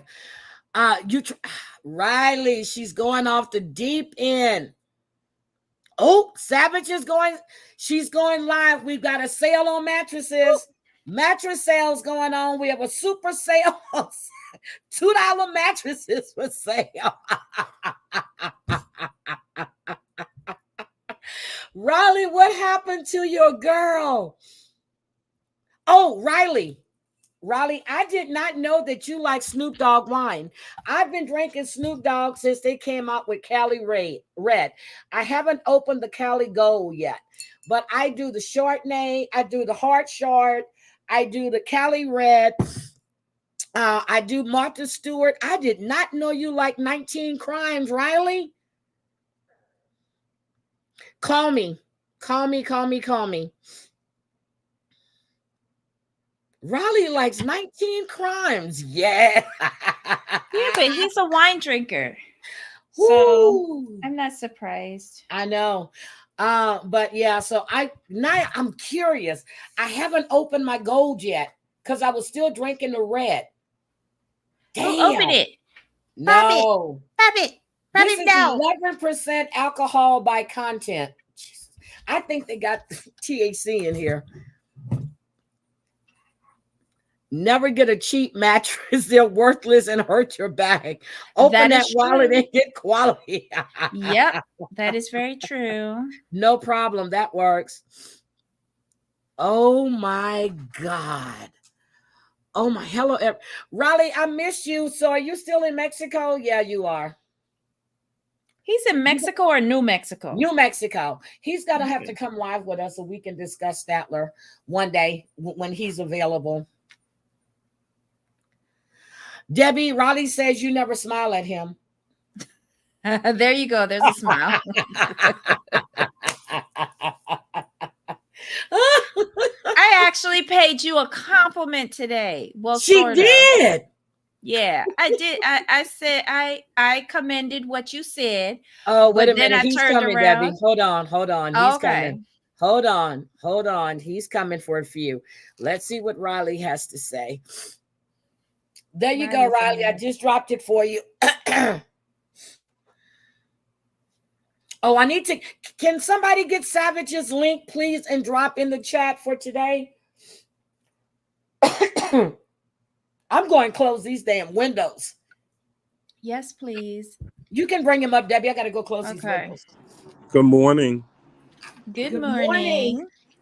So, yeah, what y'all want to know? Oh gosh, I was trying not to get involved, but she was. Yeah, it was. If you was trying not to get involved, you wouldn't have said nothing. No, But and yeah, I did like what you said. Yeah, she hasn't been like answering my phone calls or returning my calls, but if Because she don't want to hear what you got to say. Huh? She doesn't want to hear what you have to say. I know. So, but the other part of it, because I adore her, but the other part of it is whenever she goes live and I'm in there, she said, "Yeah, Riley supports me, Riley this, Riley that," but I'm like, bro, bring me up or call me back so I could talk to you because you're losing the battle at this point. You know, But just give up on her until she reins in her emotions or levels out her meds. One of the two. it's not gonna happen.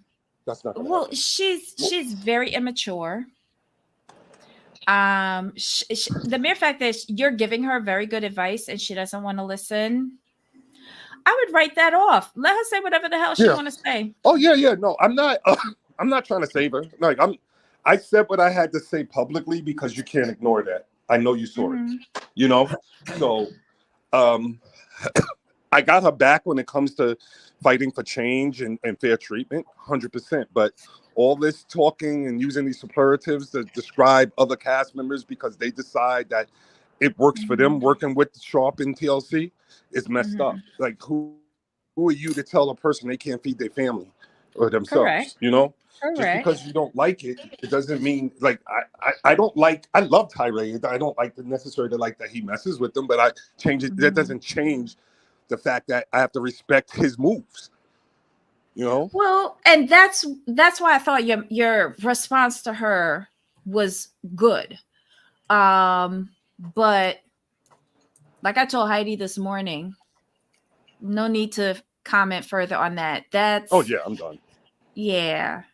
It'd be one thing if she was like listening, but she's not. She has her own agenda. Go fucking figure it out. Ugh. Yeah. I mean, I wish her all the luck. She's gonna. Yeah. Riley, I want to know when she said that she's going to be doing this podcast with some ex-cast members. Are you going to be involved in that? The only way I could be involved in that is if we agree to stick on to the top topic and not just complain about how things are, but come with a solution to help Sharp and TLC move it in a direction where everybody is it makes sense for everyone, because it's a business, and we have to respect the fact that it's a business, and we have to respect the fact that we signed the contracts. But that doesn't mean just because we agreed to do a job, we're supposed to be treated like crap. So if we could have a discussion where we're talking about the issues and then what ideas we would have to help to correct those issues, I would do a show. That's now, okay, so I have a question for you though. As far as this whole situation, I don't know if you're able to speak on it or not. Sure. I don't know if you watch all of these other, but basically Michael is being criticized for asking for help for a GoFundMe for his divorce or answering the annulment from Angela. Have you heard all of the stuff that's going on about that? I saw a couple of things. I don't understand what the problem is. Like with him asking for help, I don't understand what the problem is. He has a lawyer. A lawyer's going to fight in your best interest, and lawyers are not cheap. I know for a fact a cast member that had that divorced their foreign spouse, and it cost them $22,000. You understand what I'm saying? Like, it's not a cheap endeavor. So, but yeah, go ahead. Okay, this one blogger basically came out to be anti-immigrant, and because Michael is an immigrant, we should be spending money and donating money to our homeless children and our veterans. I mean, I get what he's saying, but yeah, stay out of other people's pockets. I get where you're coming from. It's like, well, if you could give $1 to this, why can't you give $1 to that, right? But not knowing who these people donate to, because you don't know who anybody donates to, because we went and we actually commentated on his live, and his comments are eating him up. These are his followers that are going in on him for the video he made, which is only 10 minutes. And he got ripped to shreds. Yeah. Sometimes people, it doesn't matter if they're native to this country or not. Sometimes people need help, man. I don't know. Like I'm very cautious to make comments and all that about Michael and Angela. I'm like very cautious because I know. I don't know. I believe half of what I see and nothing of what I hear. Let's put it that way. Okay. You understand? But what we saw was abuse. I don't care how you cut it. And that's what I'm saying. I believe the thing is that, and it's an in me thing. The thing is that like Sharp has me so desensitized about how they edit and tell stories that I don't know what's the truth anymore. I know what I'm seeing, and that's why I say I believe half of what I see, because I don't know what they're not showing. That's okay. What they're not showing is the scary part. Okay? Right. That's what scares me. Right. That's what scares me, because if we see her do this, we see the abuse, flying over there unannounced, destroying his car, going acting a fool in front of his mamas or unhoused. We see the throwing the water, the spit. The part that scares me is what we don't see. Right. And I'm like, what's going on here? I'm apprehensive because this is what's getting away with FCC, what the FCC is saying is okay to show. What are they not showing? How bad is that? And then, see, this is where Sharp and TLC are not happy about Michael's countersuit. They cannot possibly be, because from what I saw online in this countersuit, he's saying there was the abuse on and off camera. Yep. And he's also put her on notice not to destroy any kind of videos or evidence or text message. So Sharp is, Sharp is going to probably be subpoenaed to release raw footage. Yep. And then how that's going to play against them is that people are going to see really how shit is done. Yep. And people are going to be sick. I'm telling you, like, when people see how they do shit, like the raw footage, people are going to be livid. The shit is fucked up what they do. How they manipulate, and that's what Statler is right. Like they play psychological warfare with you. They fuck you up. And he actually said on that tell-all that this has messed with his mental. That's why he doesn't talk much. O'Reilly dropped. Okay, but it's messed with his mental. So that's what I want to see. I don't know how this is going to play out. Have That no off-camera idea. stuff could also be referencing the alleged tasering in a LA hotel. Yep. It could also be alleging her behavior with her Botox friend. Yep. I don't know why StreamYard hates me so much. Every time I but that's the scary part, Riley, because and Debbie was just saying it too, that it can show her relationship with her Botox person, which I think, in my opinion, it may be her it may be her fixer. Yeah. I mean, but we've got footage of her not only being abusive to Michael. We've got footage of her being abusive to her friend at a hotel. We've got her on a plane going to Canada being abusive and yes. So it's not just him. Right. It's not edited. This is her. No, I know that. That's what I'm trying to say. Like, what are we not seeing? Yep, exactly. And that's why I'm kind of like, Avery's mom. Yep, her. Oh yeah, they have the video of her physically assaulting Avery's mom at the tell-all. Yep. Liz, she got all in her face, but this is her. So now she's been quiet. Now her molester daughter, on TikTok, I saw that. Look, is talking about how her mother is being how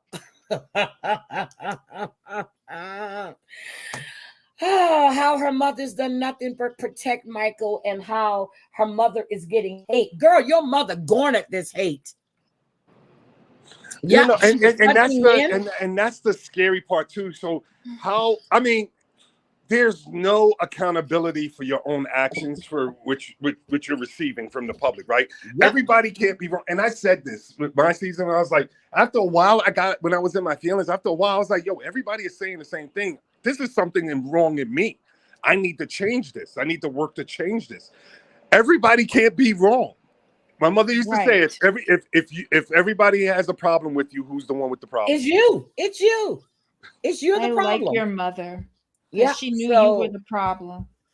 But I know that you don't. I know that you don't watch a lot of this stuff. But if you listen to Your Wet Sock, it's a 10-minute video, and you hear the stuff that's coming out of his mouth.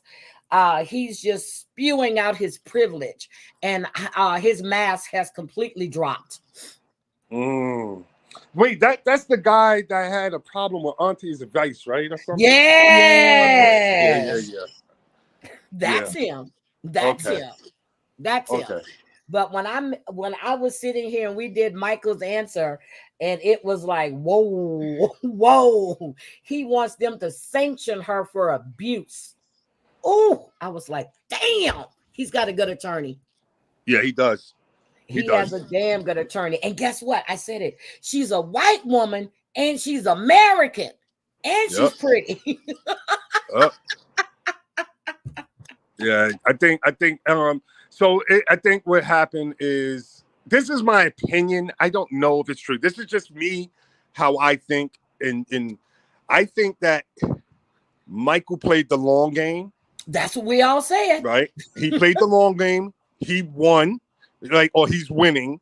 Mm-hmm. And she overplayed her white privilege and her American privilege. Let me say what I said. Michael probably would have stayed there another year and a half, 2 years, and played it out. He probably would have stayed if he wasn't being mistreated at that house. He probably would have stayed. He would have played it out. Yeah. So her American privilege and her white privilege, she overplayed that shit.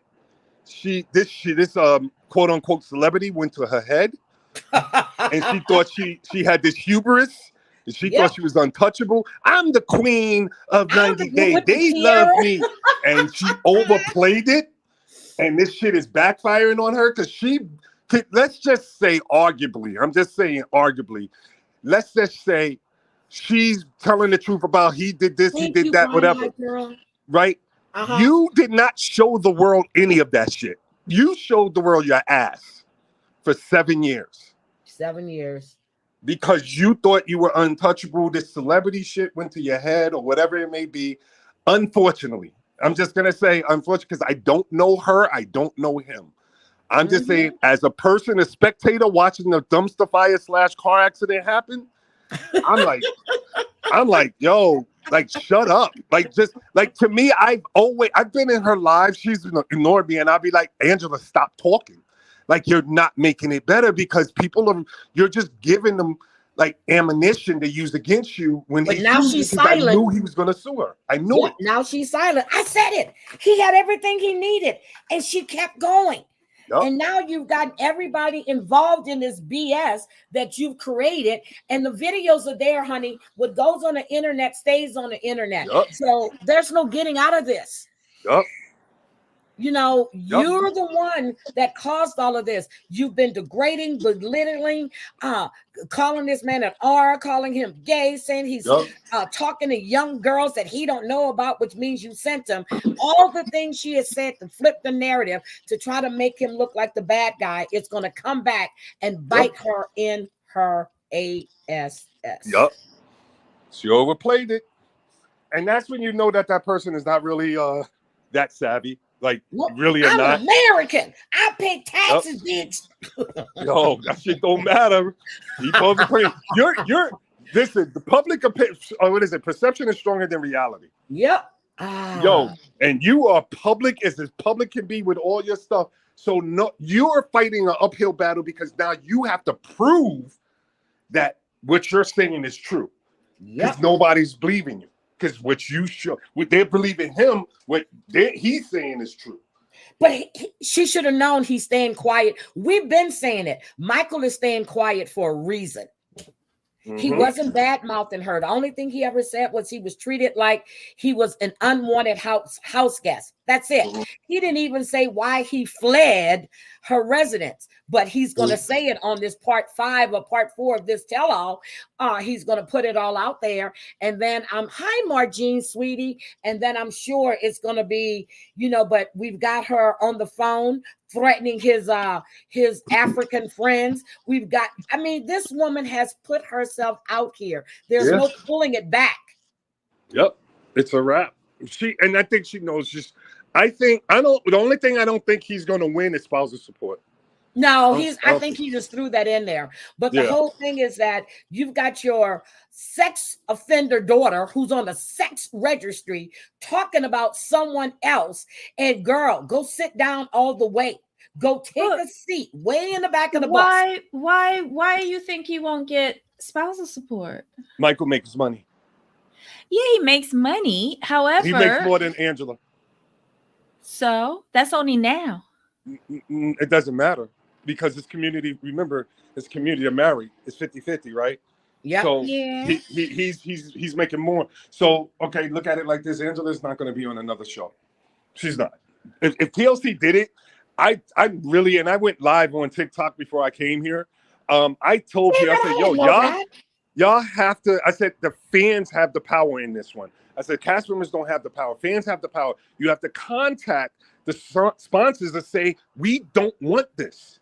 We hate this. We're not gonna buy your product or whatever. We're not gonna support your business if you keep supporting things like this. I said, it's past that, but she's not gonna be on. Michael's gonna rock out another 2-3 seasons on that shit. Guarantee you. Yeah, Michael is gonna be making more money. They offered him a contract to do more shows. Yeah, so they're not going to give the spousal support because it's not like he had a lifestyle that he cannot support himself. They're not going to. So it's the lawsuit that I believe is like they were asking for everything that they can ask for. Let the judge tell you no. Yep. I think it'll depend on the judge and what kind of day they're having. Yeah. And if they're like the majority of us who contributed to the GoFundMe.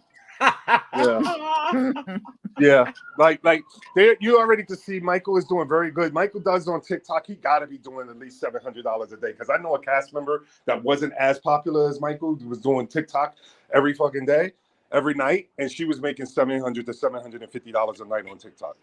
Wow. Yeah, like so. So it's Yep, like she it's does owe really, him money. huh? She does owe him money because he wasn't getting his money that he was supposed to be getting when he was over there. She was giving him a pittance of what he I can't speak on that. I know that when I filmed, I know they sent Violet 2 checks. One was for $3,200 and the other one was for like $3,600. I know that for a fact. Wait a minute. I So don't they know sent though. Violet a check, so you didn't have to pay Violet. They Yeah, I sent didn't have to the pay money. her. I didn't have to pay her. They sent her. They sent her a check.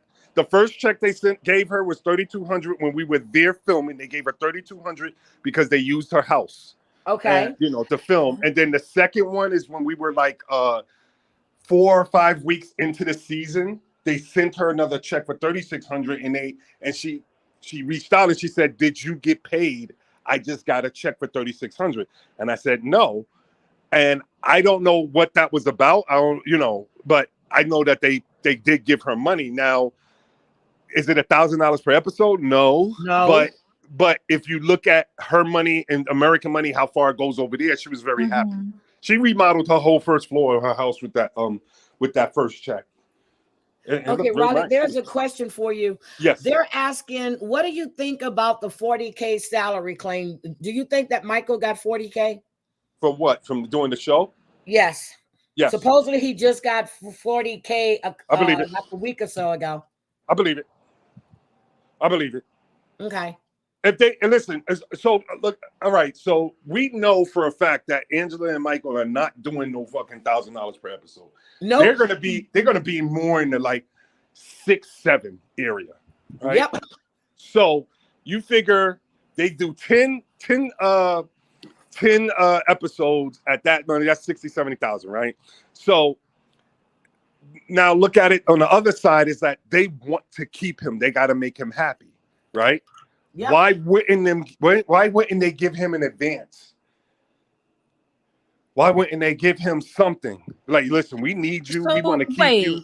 You think part of that money was an advance to get him to sign on? So that means that they were paid less and Angela got less, but he got the advance to keep going. No, he could have got the advance for the next season.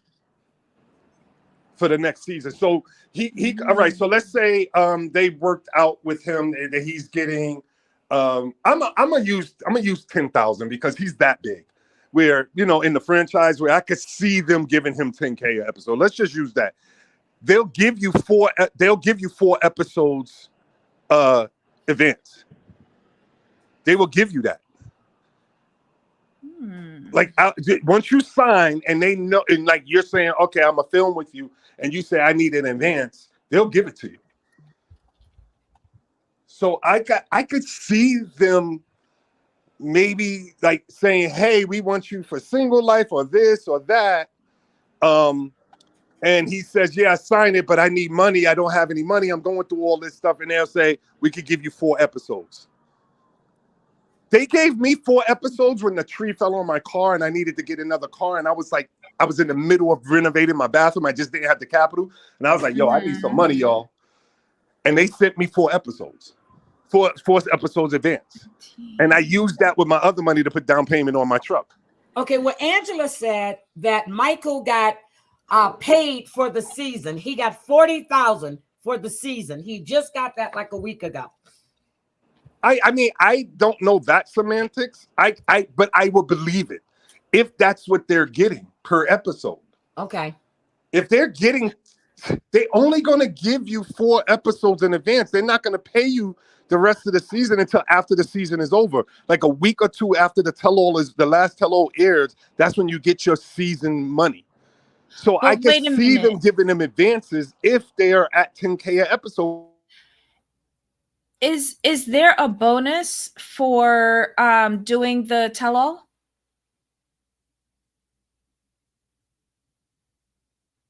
Uh-oh. Riley, is there a bonus for doing the tell-all? Is he there? I don't know. Maybe he just doesn't like me and doesn't want to answer. But what I want to know. Oh, he dropped. Okay. You got to remember, he's in New Mexico. All right. That's in America. I know. 40,000. Or is he in Mexico or New Mexico? There he is. Hold on. Okay. I am so sorry. I got a phone call and they kicked me off. No, that's okay. Yeah, we're not going to hold you. So Yeah. the question was, do you get a bonus for doing the tell-all? No, they give you a separate check though. So Oh. the tell-all is a separate pay because it's a separate production. It's a separate pay. So you'll negotiate how much you get paid at the tell-all, and it's usually 1.5 times you get per episode. So if you get $1,000 for one episode, they'll pay you $1,500 for the 2-part tell-all. Okay. So there were 24 episodes in this current season. Does that include the tell-all? No, you get a separate check for the tell-all. No. I mean the episodes. Like for this season, I just did a Google and I asked how many episodes were in this season, and it says 24. Oh, damn, Ronnie. They actually was that Mark Sharp just calling you. But but they want to know how do you know how much and when they get paid? Huh. Well, you just said how much they get paid and when? I don't. I'm saying I'm going to go by the popularity of them and what I've been through. Like I could just speak on, like, I know on my season, the most popular couple, I know what they were each getting per episode, right? And I'm going by that. So I'm like, okay, if they are getting this and Michael is bigger than them and been around longer than them, what could he arguably be making? So when somebody says $40,000, I go, well, I could see them for being around 7 years and being as popular as they are. I could see them $10,000 per episode because I know they only give you 4 episodes in advance. That I definitely know. Like I've never seen anybody else not give 4. Even that popular couple on my season, they only got 4 episodes in advance. In advance. Wait a minute. Who was the popular couple on your season? I mean, I don't want to say their name. I don't want to be messing around with their money, but you just think about my season. And who was the most popular couple on my season? Yeah. Okay. All right. Because I didn't think. Okay. Hold on. It does include the tell-all. So wait a minute. You said that tell-all money is separate after the tell-all. So that was 19. So 9. Okay, so 40,000 divided by she's doing the math. 9. But they didn't do all 24 episodes. No, so the tell-all, you don't have to wait for the tell-all money. Tell-all money. So let's say they're filming tell-all in New York this weekend, right? On Saturday and this weekend, I know that they're doing that other way tell-all because Statler snitched, right? So you do the tell-all a week after you finish filming, they send you a check. So you don't wait for that money. You wait for your season money. So your actual episodes from the season, not the tell-all. You have to wait for that money. Okay, so all right, hold on. So he already got paid for the tell-all. Tell you that right now. He already got paid when they did the tell-all back in February or whatever they did it. They already got paid for it. So the $40,000, you think that's not from what he did for the season? I think that it's a combination for what he did regular episodes for the season and or something they want him to do to come back to. And they're trying to just make it so he's comfortable because he got a little bit of money. That's what I think. So this is basically upfront money for him signing off on a contract. And that could explain why she's so pissy. Yeah, because she doesn't get anything of that. That's his. She's already stolen his season money for Happily Ever After, essentially. I mean, it could arguably be that. I don't know. I just know that if he's got 40,000, I'm just going off of popularity and what I know with a base number from a couple that was been on 2 years or 2 seasons or 3 seasons, how popular they were and what they were getting paid. I could see him making 10K an episode, and I could see them saying, hey, we want you back for a single life or something. And he's signing, he goes, yo, look at my situation. I need something. We'll give you 4 episodes in advance. I could see that. So there's no, like any cast member could ask for an advance. Any cast member. The reason why I justify and then I realized I didn't have to justify, I asked for an advance because I was filming for like a year, all the interview stuff. And when the car shit happened, I was like, yo, man, I keep coming out. Y'all don't pay me. What's up? And they was like, yeah, you can have 4 episodes. I was like, oh, I figured it out. I figured it out. Thank you, Mhm. Riley. Okay. I think he's getting $7,500 per episode. That would be for 4 episodes, plus a $10,000 signing bonus. I could see that. Yep. I could see that. Thank you, Riley. You came in Damn, handy for Debbie. one thing in my life. Yep. Oh, wow. Damn, Debbie. You know I love you. Stop playing. Damn. Yeah, I could see that. I could see 7,500 an episode. I could definitely see that's reasonable. Like if I have to look at it as Sharp being the cheap ass motherfuckers that they are, and a cast member that has pull like a Michael, I could see 7,500. And then for Michael, that's a lot of money. Or But he wasn't getting that. Well, oh, wait a minute. He was probably getting it, but he wasn't getting it. No, I don't think Angela was making this much. I think that this is guilt money. I don't know. It could be. Yeah. Hey girl, I gotta take a shower because I'm going out to another. We don't need to know that. We don't need to know that. Yeah, go ahead. Go ahead. Do what you have to do. Debbie, Thank you. you know, Debbie, I miss your face. I miss everything about you, girl. Sure. Sure. All right. Okay. Have a good one, guys. Thank you, All Riley. right, bye. Oh my God, Debbie, you figured it out. But so you think it's guilt money because of what's going on? But how would she know that he got 40,000? Is my question. She must. I don't know. Maybe they're she's not together. TLC knows they're not together. How does she know what he got? What if she's getting alerts on the account whenever there's a deposit? Because I get alerts on my. Yeah, I hope he changed that and took her off, but who knows? Maybe he doesn't. I don't know. I still wonder.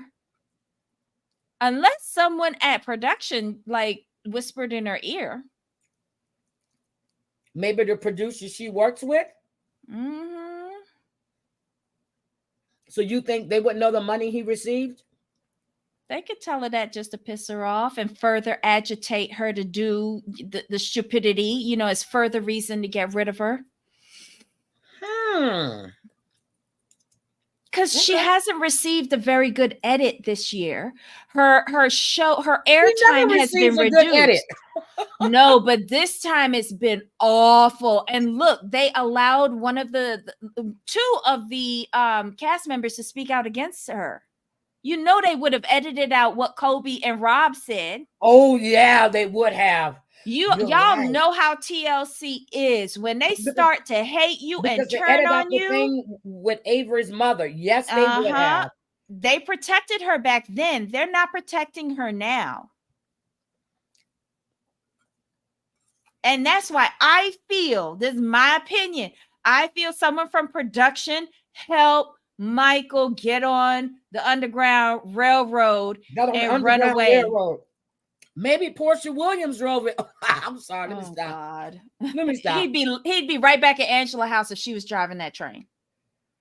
She was saying it's all coming out, and shit. Well, maybe she was thinking that they were going to give her a good edit, but they didn't. On Auntie's advice, she was like, just watch to the end. She really thought that she had these people in the bag, that they would edit and cover up for her and make her look like the queen that she thought she was on this season. It didn't work out that way. She's a loose cannon, whereas Michael is willing to follow instructions. Which one you think they're gonna pick up again? And I wonder if her getting the daughter Skyla on Single Life it's her way of staying in. Yeah, but I wonder if she is under the impression that she's going to be on camera all the time and being paid. And I have a feeling that they have. What did Statler say? They tell her something verbally, but then there's nothing in writing. They'll just edit her out and then fall back on, well, you weren't on the episode, so we're not going to pay you. Ooh. Yeah, Michael should get hazard pay.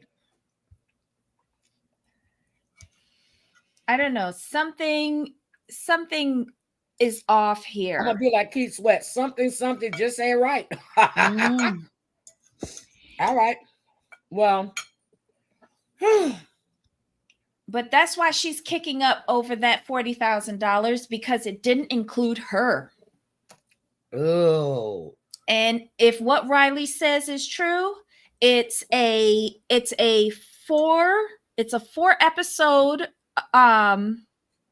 payment at $7,500 an episode plus a $10,000 signing fee.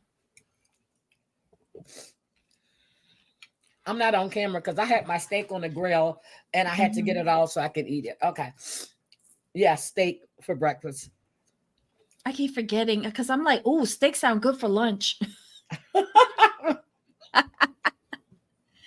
wonder if I should go out and get a roti today. Look, read what Tracy says. This might be our popular opinion, but I do believe that Michael needs to chill a little on TikTok flex that he's been doing.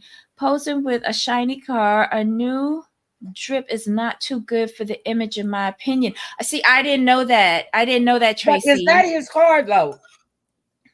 He doesn't have. Yeah, is that like, his car? He could be like, remember when Lil Bow Wow went and did the flexing on a private jet and posted it. Meanwhile, he was on JetBlue. Mm-hmm. That might not be his car. People take pics with cars that aren't them. Yeah. Does he even have a license to drive here? He said that Angela wouldn't take him to get his license, so I don't know, but now. Well, with Texas, he whoever. But every time I with see him, he's sitting in the passenger seat. Cribs was all fake on MTV. Oh, child. Really? I thought Uncle Russell's house was for real. I think Russell's house was. Yeah, Russell's house. Russell and Kamora's house was real. Snoop's house was real.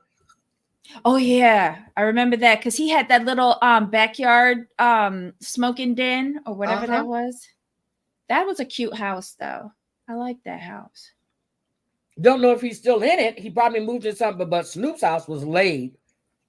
Why would he move? That was like an awesome location for him.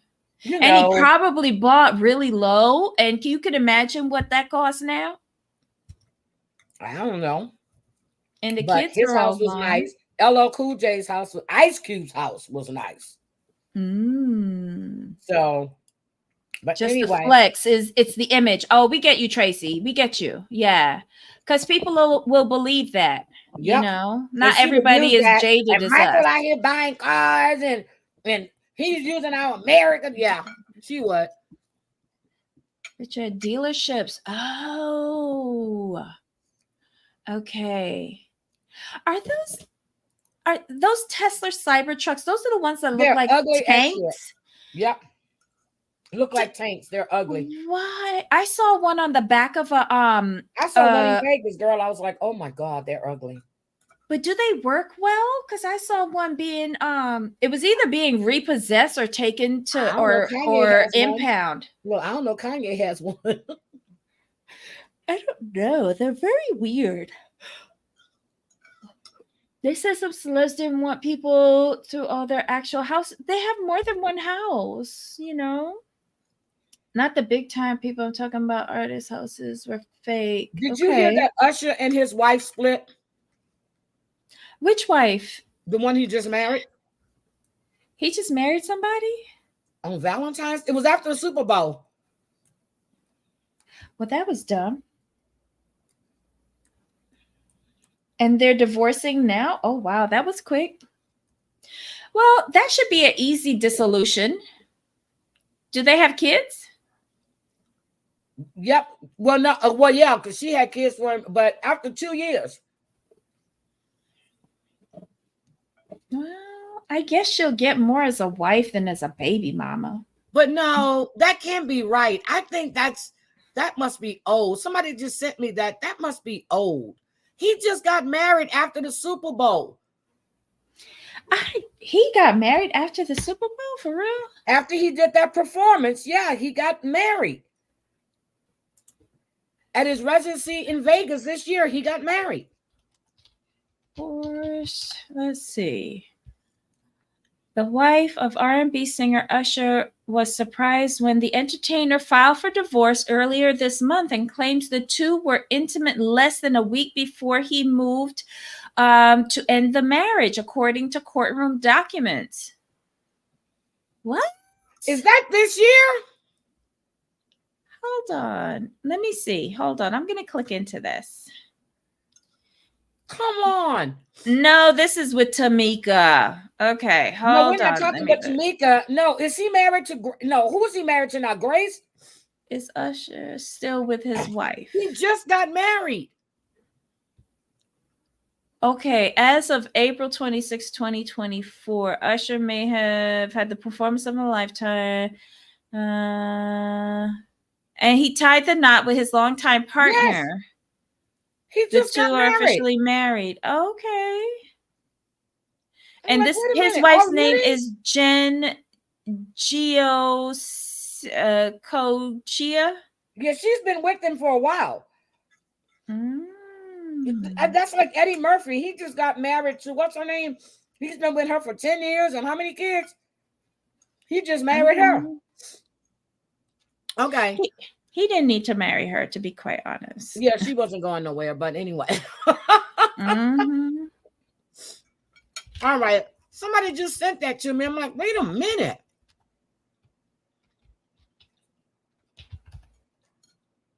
All right. All right. Mm-hmm. Oh my God, this is so good. All right, I have to go now. Look. I want to know. What? I want to know if I should get up and put on a pair of pants and actually go and get a roti. A rotisserie chicken? Huh? A rotisserie chicken? No, a roti. What's a roti? I usually get the one with goat, but it's Indian. It's curried goat with chana, and then it's wrapped in a roti skin. Oh, that sounds good. Is it good? Mm-hmm. Oh, hell yeah. Hell yeah. Okay. Yeah, thank you, Drea. I'm gonna go get it. Thank you. That's all I needed. I just needed one person to support me. Yes, thank you, Deborah. See, my Caribbean contingent will always encourage me. Thank you. This is my first time having a steak in about 8 days.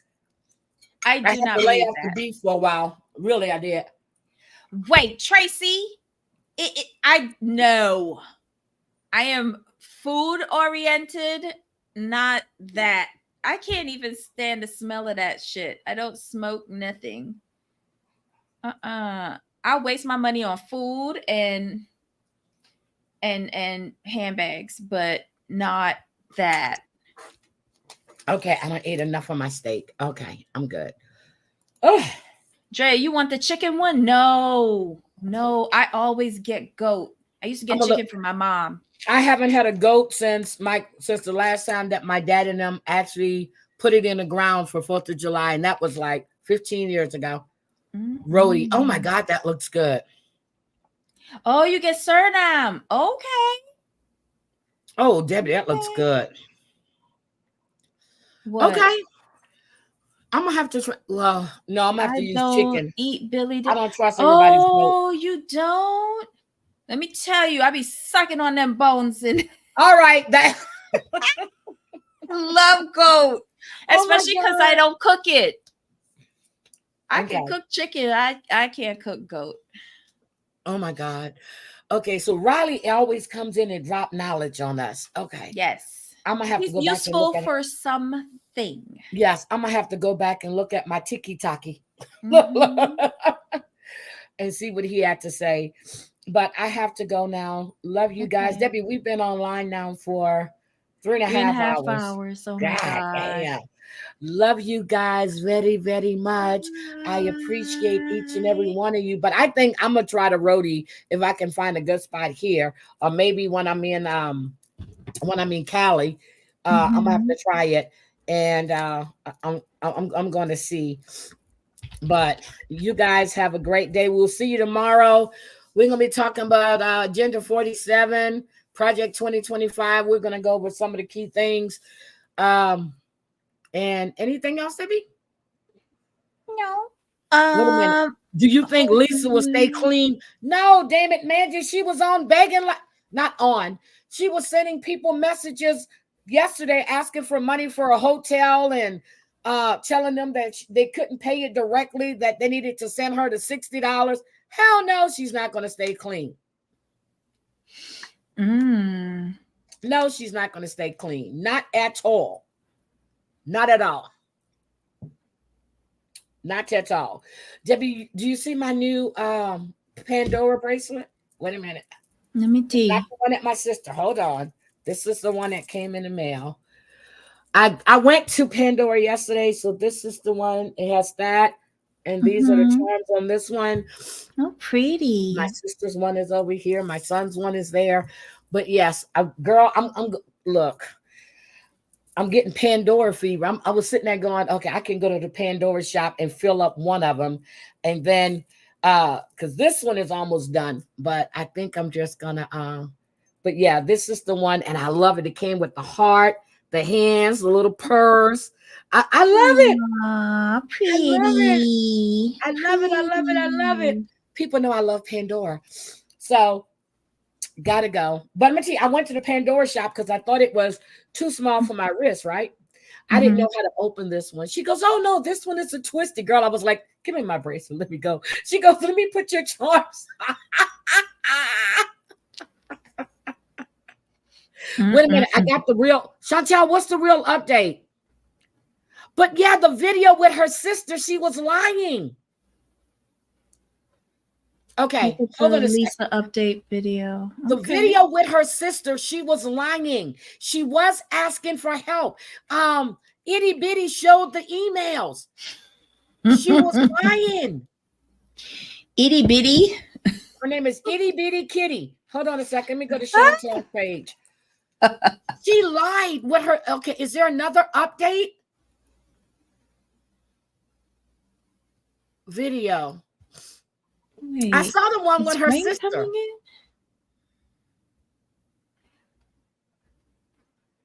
Okay, so what are the Itty Bitty had the receipts that showed her asking this woman for money for a hotel room.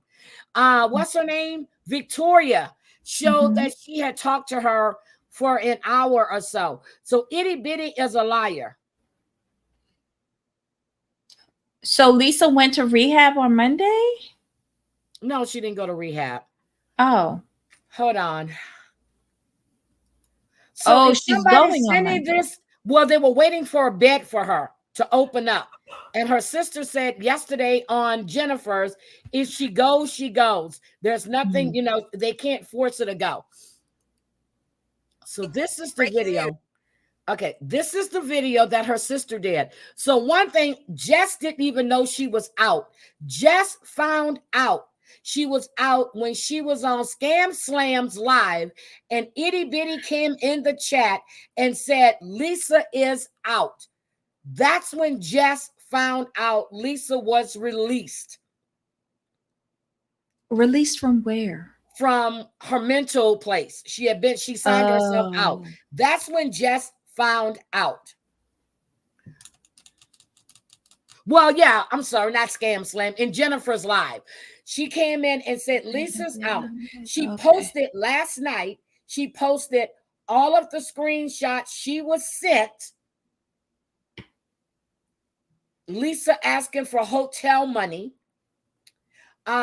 She had spoken to Victoria, no secret, before her sister even knew she was out. And Victoria called her because she heard what Itty Bitty said in the chat. So let's play this. I've been watching all of these, so let me just play this. Lisa's out. So this, and yes. She's with me, so hello. Just really, of course. Okay, so I know there's been some messages or She whatever. looks good.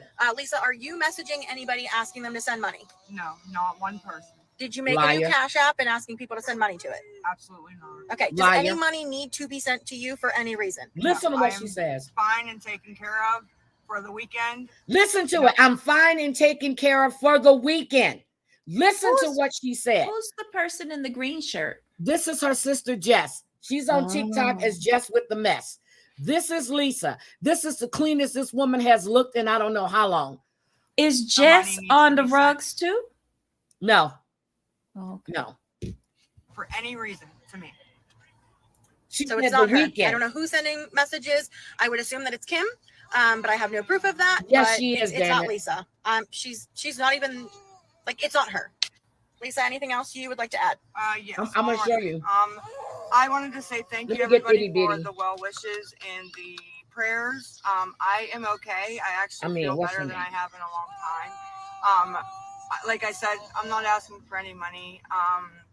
And I also wanted to say my dad is not speaking to anybody on the app giving information. Also, if there are any updates and when there are updates, it will come from Jesse or Ronnie.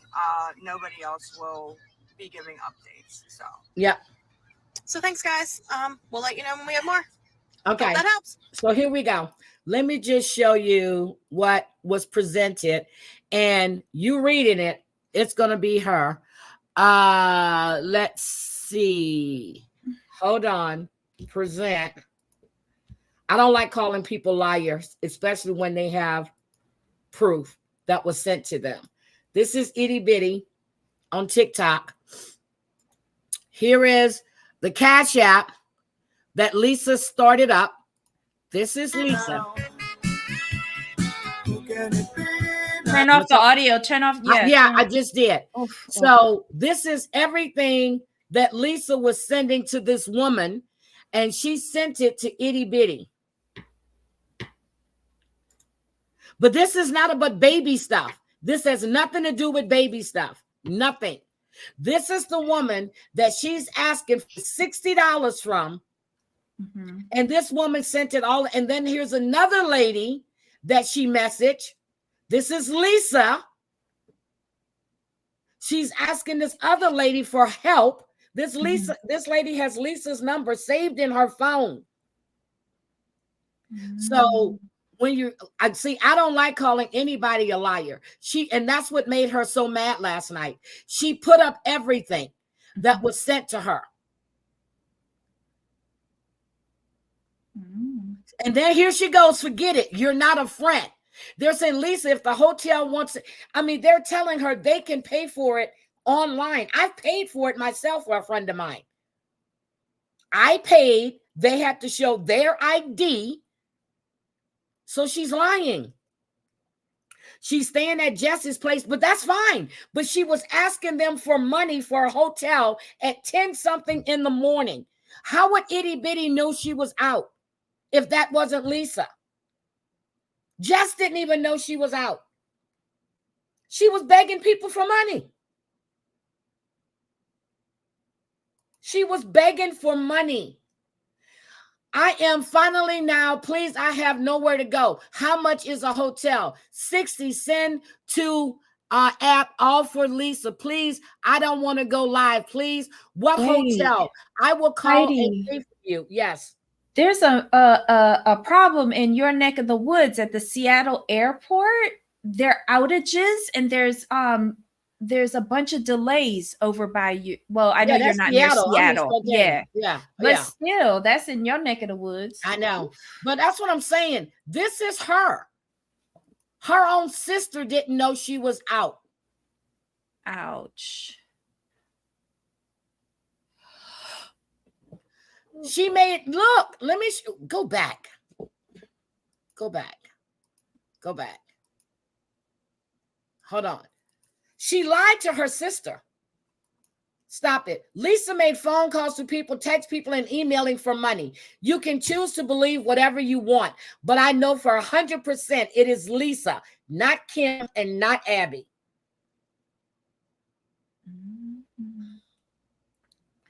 Supposedly, Abby kept the baby. I don't know if that's true or not, of Abby just playing a game.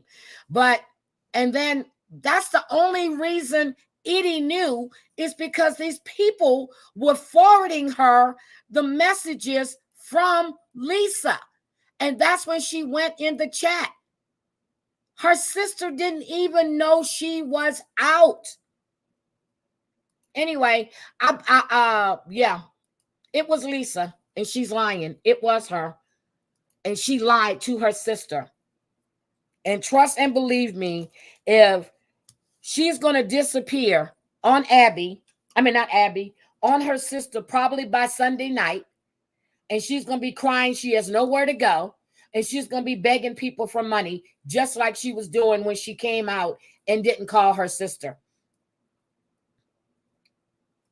She's still in addict mode. She's still in addict mode. Oh, I'm sorry, Macy. Edie was making up stories about scams. So, see, I don't know anything about that. I have no idea. I don't. I know I like Kai. I like Frauder the Reaper. I like Itty Bitty, who now goes by whatever her new name is. I like Jennifer's Live sometimes. I don't really care for the B that much, but that's because she's always interrupting people. But and whenever Frauditor puts something out or Itty Bitty, they always have the receipts to back it up. So I didn't appreciate, Victoria came into Jennifer's last night. I saw, and I guess Victoria was selling people pens or pencils or whatever, and she never shipped out the stuff to people. So, but I don't believe nothing Lisa says. Lisa is a liar. Lisa is a liar, and her sister should know Lisa is a liar. She wants to believe the best in her sister. I get that. But Lisa is lying to her sister. Lisa's lying to herself. She's still an active addict. Yeah. Yep, it's going to hit her hard. And she telling you she's out now. The only reason she went without drugs is because she had no choice. They were giving her methadone. They were giving it to her, but that's not enough. She was getting dosed every morning. We saw her fingers. We saw her hands. All the soot from the pipe. It was disgusting. We saw her foaming at the mouth. Trust and believe me, that hit she's going to get might be the hit that Kaiser. Lisa doesn't care. Lisa doesn't want to go to rehab. The only way I can see Lisa going to rehab is if she has no place to go. She can't stay with Jess for too long, but she said, no money needs to be sent to me now. I'm good for the weekend. That's what she said. So that tells me that you're going to start back up begging. Yes, she's going to start up again. I won't be surprised if she don't disappear by Sunday night, because Lisa doesn't want rehab. She doesn't want rehab. She didn't go to save her son. She didn't go to save her other son. She didn't go to... This woman let up an apartment go that she was paying $226 for a month. She got evicted from. You have a light bill that's over $2,000. She cared more about her rugs than she did anything. Your apartment is riddled with roaches and bugs and everything. Hazmat had to go in there. Come on now. Hazmat suits. That's how bad it was. Lisa doesn't want help. The only way she was going to go to rehab when she was being evicted. That was her last resort. It took her to be evicted. You couldn't go because CPS took your kids. In a span of a week and a half, she sent D-Man $540 in people's hard-earned money that believed that bullshit that she was telling them. She needed food. I need batteries. Get the hell out of here. But you can't stay in the dark. You need batteries for a lantern that's solar. No, it wasn't solar because the sister said she brought a whole bunch of batteries. You needed batteries for a lantern because you didn't want to be in the dark, because you lived in a bad neighborhood, but yet you're going to walk to the convenience store or the Family Dollar in the dark to go get said batteries. Does that make sense to you? People need to listen to what this dumb girl was saying.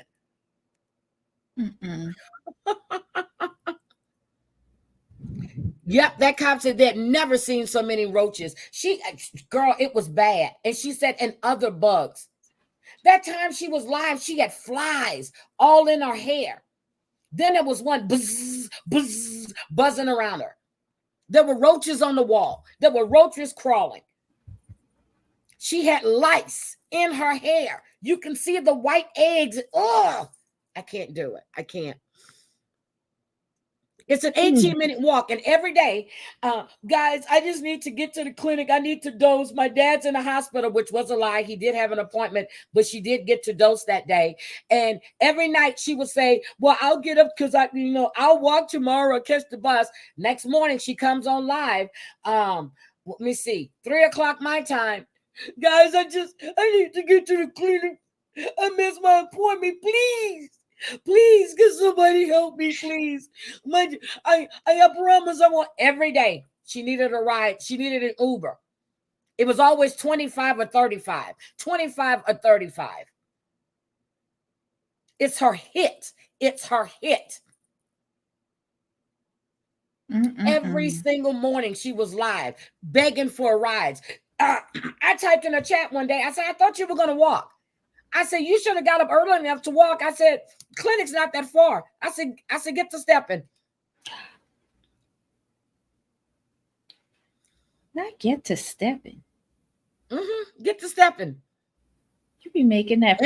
Somebody drove Uber and said, I'm not too far from you. What's your address? I'll pick you up. They're not going to do it, ma'am. They live in another state. They said they'll do it. People order food for her. She get up on live and lie and say she never received a food order when people are showing the receipt that she signed for it. She didn't want your money. She don't want your food. She wants your money. She wants cash.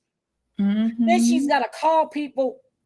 Is there anything on Cash App? Could you send me a receipt so I can know how much you sent? Because it was going to someone else. That's why. It was going to somebody else's Cash App that she can go pick up her rugs. Soon as she got off the live, she got the money. There were pictures of her running to the other building across the way, sitting out there waiting to get her package. That's the food she was getting. And people are slowly killing her. People think it's a joke. She looked horrible from a month to the next month. Looked like she lost 20 pounds. And people are sitting there. And one guy said, that's the best entertainment that that's the best $5 he's ever paid for. He wants to see her K herself. He said it. He's got a YouTube channel.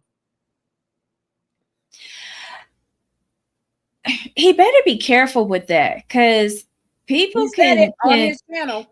But people, like, if you are donating towards that and they figure out that your money is the one that did that fatal dose, you can be charged.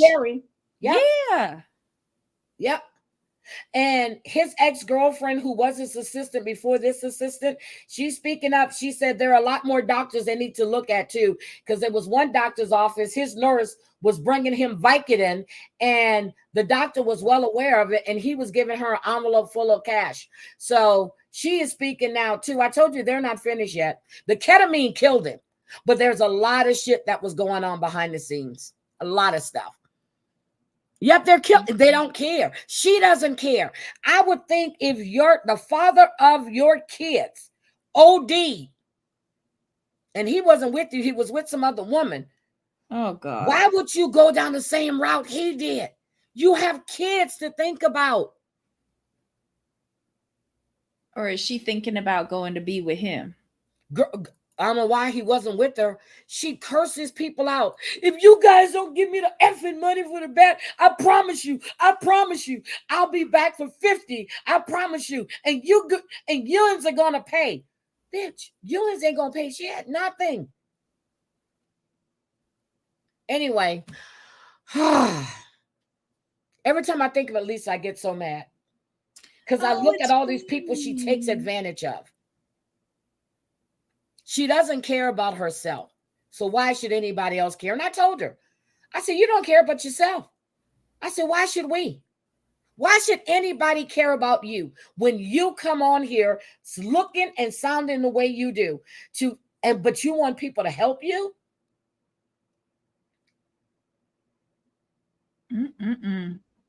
And this police department, there needs to be a lot of questions they need to answer, because any call you get, whether you know they're not going to go, you are still supposed to go and check. Dismiss, dismiss, dismiss until Officer 187 decided to take a look at that TikTok and saw it for herself. So she called it in as first responder. All these calls were coming in. You know why? Because the last time she did it, they Narcaned her, but she refused to go. You're still supposed to go. It's a call that came into dispatch. Wait, they Narcaned her and she refused to go where? To the hospital. This was back first part of July, I think. So wait, you were when they administer Narcan, that is to revive you from immortality. Yep. So how do you get the choice to refuse She doesn't to go have to to go. the doctor? You see it all the time on the streets. She doesn't have to go. A month ago. If she doesn't have to go. Okay. You cannot force. It's like my dad. When they wanted to take him to the hospital, the ambulance came. He refused to go, even though he knew he needed to go. He wanted my sister to take him. You cannot. So he just didn't want to go in the ambulance. He wanted to go on his own. Yeah, but he still didn't go. Never mind. Okay. Yeah. Anyway, I'm talking about. Yeah, he still didn't go. She refused to go. They cannot force her to go. Cannot force her to go. So again. Yep, foaming at the mouth. It's a sign of an OD. This is what she did in July. She looked, girl, she couldn't even type. She could barely see the screen. She was begging for food, talking about for her and Abby. We heard the calls when they're fighting over pills. We see her cutting up the pills in her glasses and then bending down and snorting. People were giving her money because they know what she's doing. Some of these people are not there to help her, but to hinder her. So again, when she came on passed out, is that the show? Okay, that was back in July. Yeah, they had to administer Narcan.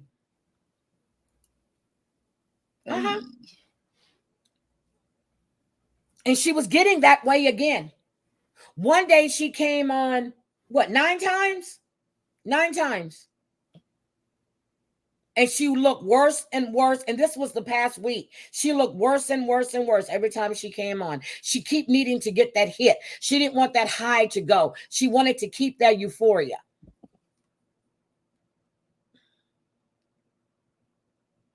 I'm in the Netherlands. Question over here. A judge can't will do put her that. in treatment. She signed herself out of the. Okay, it was a minimum of 120 hours. A minimum. It wasn't a maximum. A minimum. What? Yeah, 120 or less. That's what it was. When she saw the psychiatrist felt there was nothing to hold her for. Of course, she's sober now. So she signed herself out.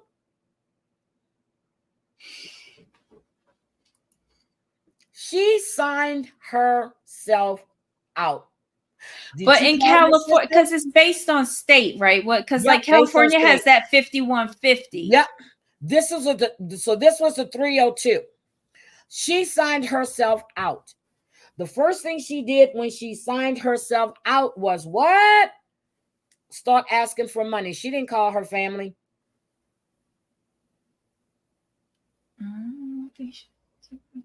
And Chantel says for her court case for her son, she has to do a drug test once a week. Is that coming up or did that already happen? And has she was supposed to be doing it. No, she's never. No, she has not met any mandatory court stuff they asked her for to get Chase back. I mean, to get her son back. She doesn't care. Okay.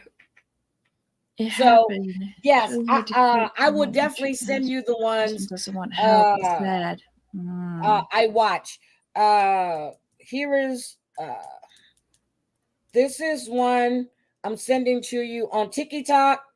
Then we have Slam. And then all of Lisa's 55 accounts. Not too many people may know, but Lisa also has an account called Lisa Hates You By. BYE. It is Lisa Hates You By. She would be in treatment over there in the Netherlands. Oh, and no help, but does help. Yeah, because at least they can see what it's like to be clean for a little bit, you know? And then she's got how many different versions of Loving Life? What is it? Loving Life. XO. Chantel says she doesn't have any news on the dog. Is that the dog that poops all over the place? Yep, the dog and the cat. Shadow and the cat. Yes. Let's hope they ran away. No, animal control went in there to get them. Okay, good. Let's hope they find a forever home. Check Jess page. Okay. Something new must have come out. Okay, so we have Jess with the mess. Hold on. Yeah, I really need look. I'm gonna have to get out of here, but hold on. Let me check Jess page. Hold on. You see how we go off on a tangent? Okay, let's see. Jess with the mess. Hold on. Jess with the mess.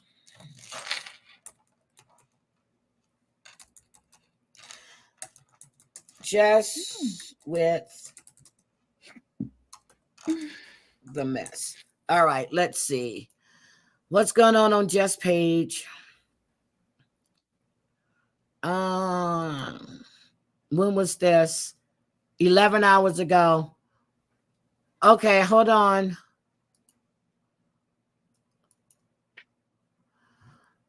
Okay, hold on a second. Let me share.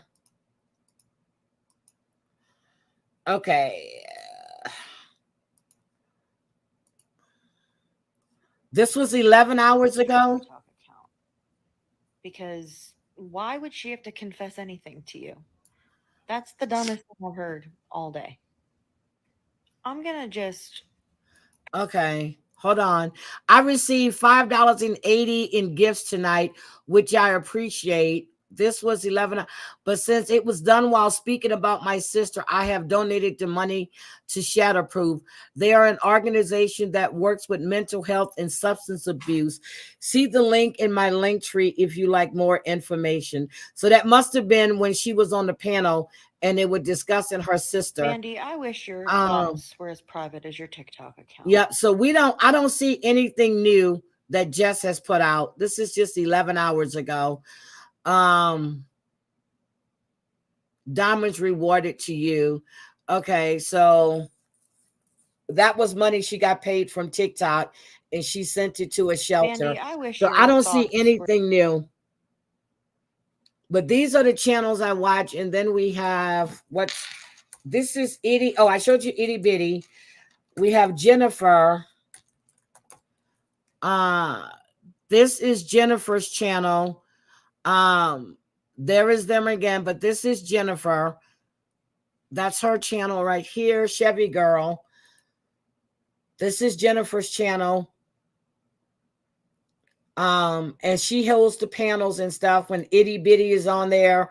Frauda the Reaper is on her panel as well. Frauda the Reaper is actually on on YouTube. There are so many people that are speaking out or calling themselves awareness groups. So this is Frauda the Reaper. But anyway, these are the pages that I follow on TikTok. Look, those are the pages. And oh, look, this guy right here, he's a drag queen.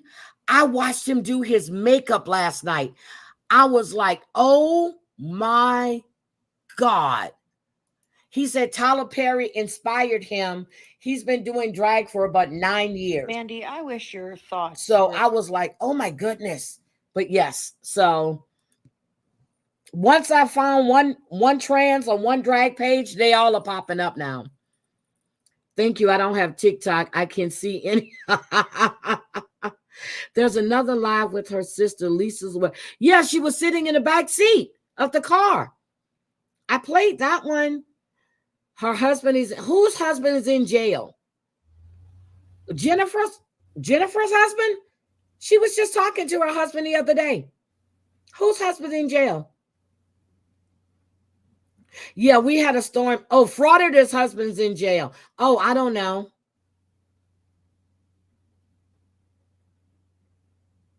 Yes, damn it, Mandy. That drag queen right there on TikTok, the one that I just showed you. It's a couple of others too. It's one called Donnie. Hi, Snozberry. Hi, baby. We'll see if she's getting help. Let's see. He's there for M? Frauditor's husband? See, I don't get in people's life like that. Oh my God. Oh my God. Bed talk. That's Yep, what it should be called. named. That's what Oh I call my it, bed God. talk. Snozberry, is so nice to see you, but I'm getting ready to get out of here. And guys, you know, Debbie and I really, really appreciate each and every one of you guys. And it's just amazing. The chat that we have and the participation that we do receive in the chat. And I just have to say thank you guys. And the channel is actually growing. I don't want to jinx it. Okay. Covering all kinds of stuff. There was one lady that I'm trying to get on that had a double mastectomy. She survived breast cancer twice, plus a stomach cancer. And I'm trying to work with her on that. It's okay, but I'm definitely trying to bring her on. It's her story is powerful. What music are you listening to? None. I just bop. Oh, you've been thinking about a road trip to Fort Campbell. Okay. Okay. She going up there to San Antonio. Let's do a beauty night. That'll be great. That'd be fun. Yep, that'd be fun. We're gonna have to get Beauty by KK to get up here with all her beauty regimen stuff. Her makeup is just, oh my God. Her makeup is absolutely gorgeous. And I'm sitting there going, how long does it take you to do your makeup? Oh Lord, they're putting more Michael stuff out there. Who is? Sarcasm. Ooh. Beauty by where's my KK? Beauty by, yeah, so I'll have to see if KK, when she has a night off, if she can come up. KK is gorgeous. And Beauty by KK, is this her? Yep. Her makeup and everything is just absolutely phenomenal.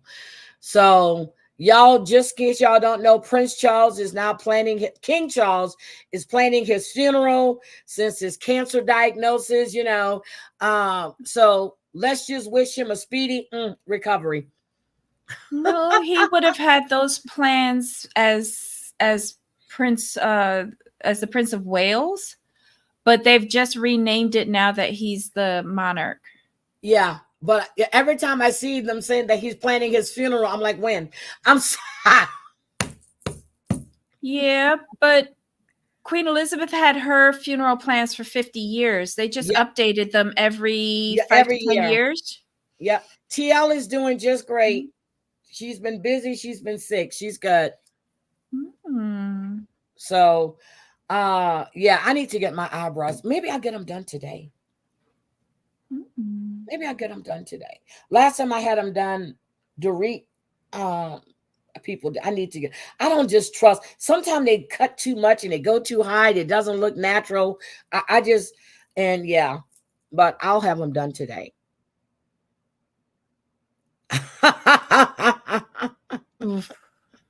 He might as well just step down and let William be king. He might as well. But he don't waited all this time. Yeah, he waited all this time for his mama to die. I mean, I'm sure he was marking off the calendar every day, waiting for his mama to die. No offense, but seriously, he was like, "Damn, she's still kicking. Damn, she's still kicking." Have you ever seen his comments on that though? I think they were really interesting. He's like, yes, you know, it is your, like, it's what you were destined to do. However, it comes at the cost of losing a parent. Of course he's going to say and that. It's bittersweet. But again, I would take that from Charles as a bit, I would take that from him and think it was the truth just because of the personality that he is. Snosberry, I forgot you did make, we got to get you on too. I forgot Snosberry. Oh, damn. Tattoo eyebrows? Like real tattoo eyebrow? Yes. I don't know. My friend has tattoo makeup. I don't know if I want to go that far. Well, people have to tattoo lipstick on and everything else. Yeah, my friend has tattoo eyeliner. I think she has her lips too. Okay. But who is that? Okay, so anyway, Judge, here it is on IG now. Judge rules Breonna Taylor's boyfriend caused her death, throws out major charges against ex-Louisville officers. It's now on IG.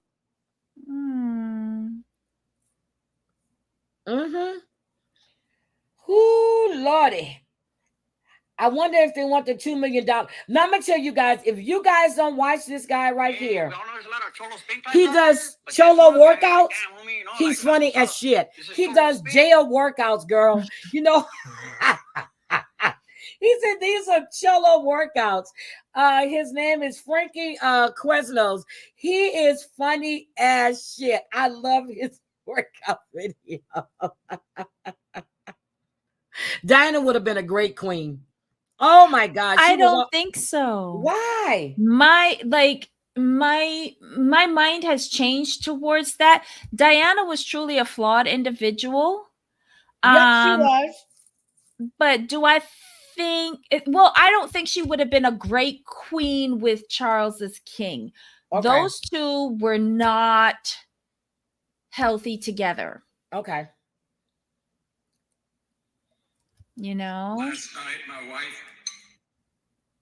Oh my God, wait a minute. This soup, and I told her it tastes like shit.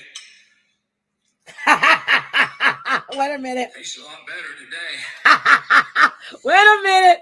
Wait a minute. Last night, my wife made this soup, and I told her it tastes like shit. Tastes a lot better today. Oh my God. Check. Got here late. She beat that ass. Hi, Minnie. Hi, Minnie. Oh my God. Debbie. Look at that. She beat him. We do not condone abuse, but he deserved that. Oh my God, girl. I'm sorry. Oh my God, IG. I'm sorry. I'm sorry. Oh my God. Okay. So if your husbands tell you that your soup tastes like shit, just make sure he looks like that, okay? All right. No. Okay, King Charles, kick Charles to the curb. Then, yep, I was Team Diana too. I was. I'm Team Diana as well, but do I think she would have made a great queen? No, not with him as king. Yeah, I just think that, you know, she was, to me, she was forced into a marriage, but she really did love Charles, I think, at one point. But he But didn't was it care a for her grown at woman all. love? Was it? No, She was 19. That no. was But he infatuation was to me. dating her sister. And now you. But that was okay. Look, all of those girls were on the marriage mark. Okay. And the Spencers wanted to elevate their level in the aristocracy. Can't blame them for that. Over the years, I have placed more blame on Queen Mother. Yep. And Lady Farmeroy, because they were the best friends who got the two families together. Lady Farmeroy, I know I'm mispronouncing her name. She's like a grandmother, I think, to Diana.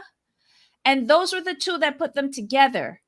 And also I blame a little bit Queen Elizabeth, because she and Queen Mother discounted Camilla in the first place because she was a hoe. And that was back in the 70s. Yep. That was in the 70s. And then Charles fucked it up by going, he had to complete his military requirements and just left her there expecting her to be, available when he came back. Yep. And she went and married. Yep. Because that's what Camilla was raised to do. Like, you get to a certain age and you have to get married and you settle down and you have children. She was of that generation. I don't know. There was so many things factoring into that were wrong. And Charles obviously couldn't stand up against his mother or his grandmother and speak his speak and say what he wanted, what he couldn't. But it was just very more or hard. less like his daddy, though. His daddy had a rolling eye too. Prince, what's his Phillips? Yes, but because I was gonna say that Prince Philip's eye was roving because he had no power in his relationship. Yep. But if you think about it, Charles ain't had no power in his relationship, but it wasn't with a wife, it was with a mother. It was with his mother. Do we really think that William cheated on Kate? I'm gonna give him the benefit of the doubt, seeing what adultery did to his parents, and I'm gonna put a foot out there and say I hope he did not. That's not giving him the benefit of the doubt. You're saying you don't know. Well, I don't, because I'm not in his drawers to see where his Big Willie went. And I don't know them personally, so I'm hoping that he hasn't. But I've seen how he's rebuilt his relationship with his father. I think he cheated. I really do think he cheated. I'm gonna give him the benefit of the doubt. I think William cheated. I definitely believe he cheated. I think he got all of that out before he put a ring on it. Nope. I think he cheated during the marriage. I do. I think he's had that woman on the side, in whatever her name is. Yes, I think he cheated. I think up until she came out and said something, he was still cheating. Here's why: because the girls that he diddled with, the girls that he diddled with while he was still dating Catherine kind of cut them because they were all in the same circles, and she cut them. I think she would have cut Rose, but she hasn't. No, she can't cut Rose now. He has He can't cut Rose because she's higher in rank than Rose. What I'm saying is she's not going to do it. It's going to make her look bad. Not really. Okay. We'll see. She can't do it because then that's going to give credence to the rumors. Right. But oh my God, yes, we've just been talking about all kinds of stuff. Like, I'm sorry. We don't went on tangents. We don't have interesting convo. I've been leaving for the last 40 minutes when we get on something else. But I do believe he still has a relationship with that woman. It's just that he's got to be more. I don't think so that he's continued that relationship, not with all the sickness that's befallen everybody this year. Oh, could be. And you can see it's wearing on him. If you look at that video that he took while they were on vacation again, not too long ago. He was, again, I don't think he's in anything with her. Okay. Maybe not her. I maybe think the somebody he knows. Middletons have given him something that he never got from within his own core family, his blood family. They have given him not only a family, but a sounding board, a support, and genuine love. We'll see. And if he really thinks on it, even Diana's love was conditional. We'll see. We'll see. I can't wait. We'll see. I don't know. I'm gonna give him the benefit of the doubt after seeing what adultery did to his own parents and how they looked at Rose when they were all on that receiving line. Did we see how she looked at Rose? Okay. How he tries to keep them away from each other. We'll see. How he tries to keep them away from each other. When they were at this whatever I forgot when Kate finally came out and she was talking about, and Rose was at this reception, whatever. I have to show you. It's just the body language to me that tells me everything. I watch him. I watch her. I watch Rose. It's the body language. Just like I know when somebody their wife. It's the way they speak. It's the way they show themselves. I think he has cheated. I don't think so. Okay. I'm going to go out on a lim and I'm going to say I'm going to be Team Well, William. he will be the first prince that hasn't cheated on his wife. I don't even, well, let me see. I don't know if Harry would have the balls to go out and cheat because Meghan's crazy. So Prince I don't Edward know. hasn't cheated on Sophie. What? Prince Edward hasn't cheated on Sophie. And King George the Sixth didn't cheat on Queen Elizabeth. Are we sure? Yeah. They all had women. And so we're gonna say that Thank you, Prince Susan. Andrew At least somebody's with me. Look. And so we're gonna say that Prince Andrew didn't cheat too. I never said that. You got a name like Randy Andy, and you going around with porn stars and introducing them to your mama and say that she's an entertainment, she's an actress. Okay, no. I like to hear the scandals of the royal family because there are scandals running all through them halls. And yes, I will go check out what she told me to go read it. I'm definitely going to check that out. The royal family thread. I actually follow a lot of stuff in his own. I actually belong to a channel. Okay, we're going to check that out. Debbie, I'm going to say this one more time. I said we were live for 3.5 hours. Now we're live for 4.5 hours. I have to go. I love you guys. I got things that I have to take care of. I love you, love you, love you. Search Prince Edward on Tattle. Ooh, wait a minute. Oh my God. They all have mistresses. It's a normal thing in royalty. Yes, I do believe it's a normal thing in royalty. Yes. However, with everything that's happened this year, and you could say that Charles was truly faithful to Camilla. Yeah. Oh, yeah. Well, he was, except when he was married to his wife. I love you guys. I gotta go. Bye. See you guys in Savages. I'll be listening. Bye, guys. Damn. I forgot. I forgot Savage was going live. Oh my God. Debbie, I forgot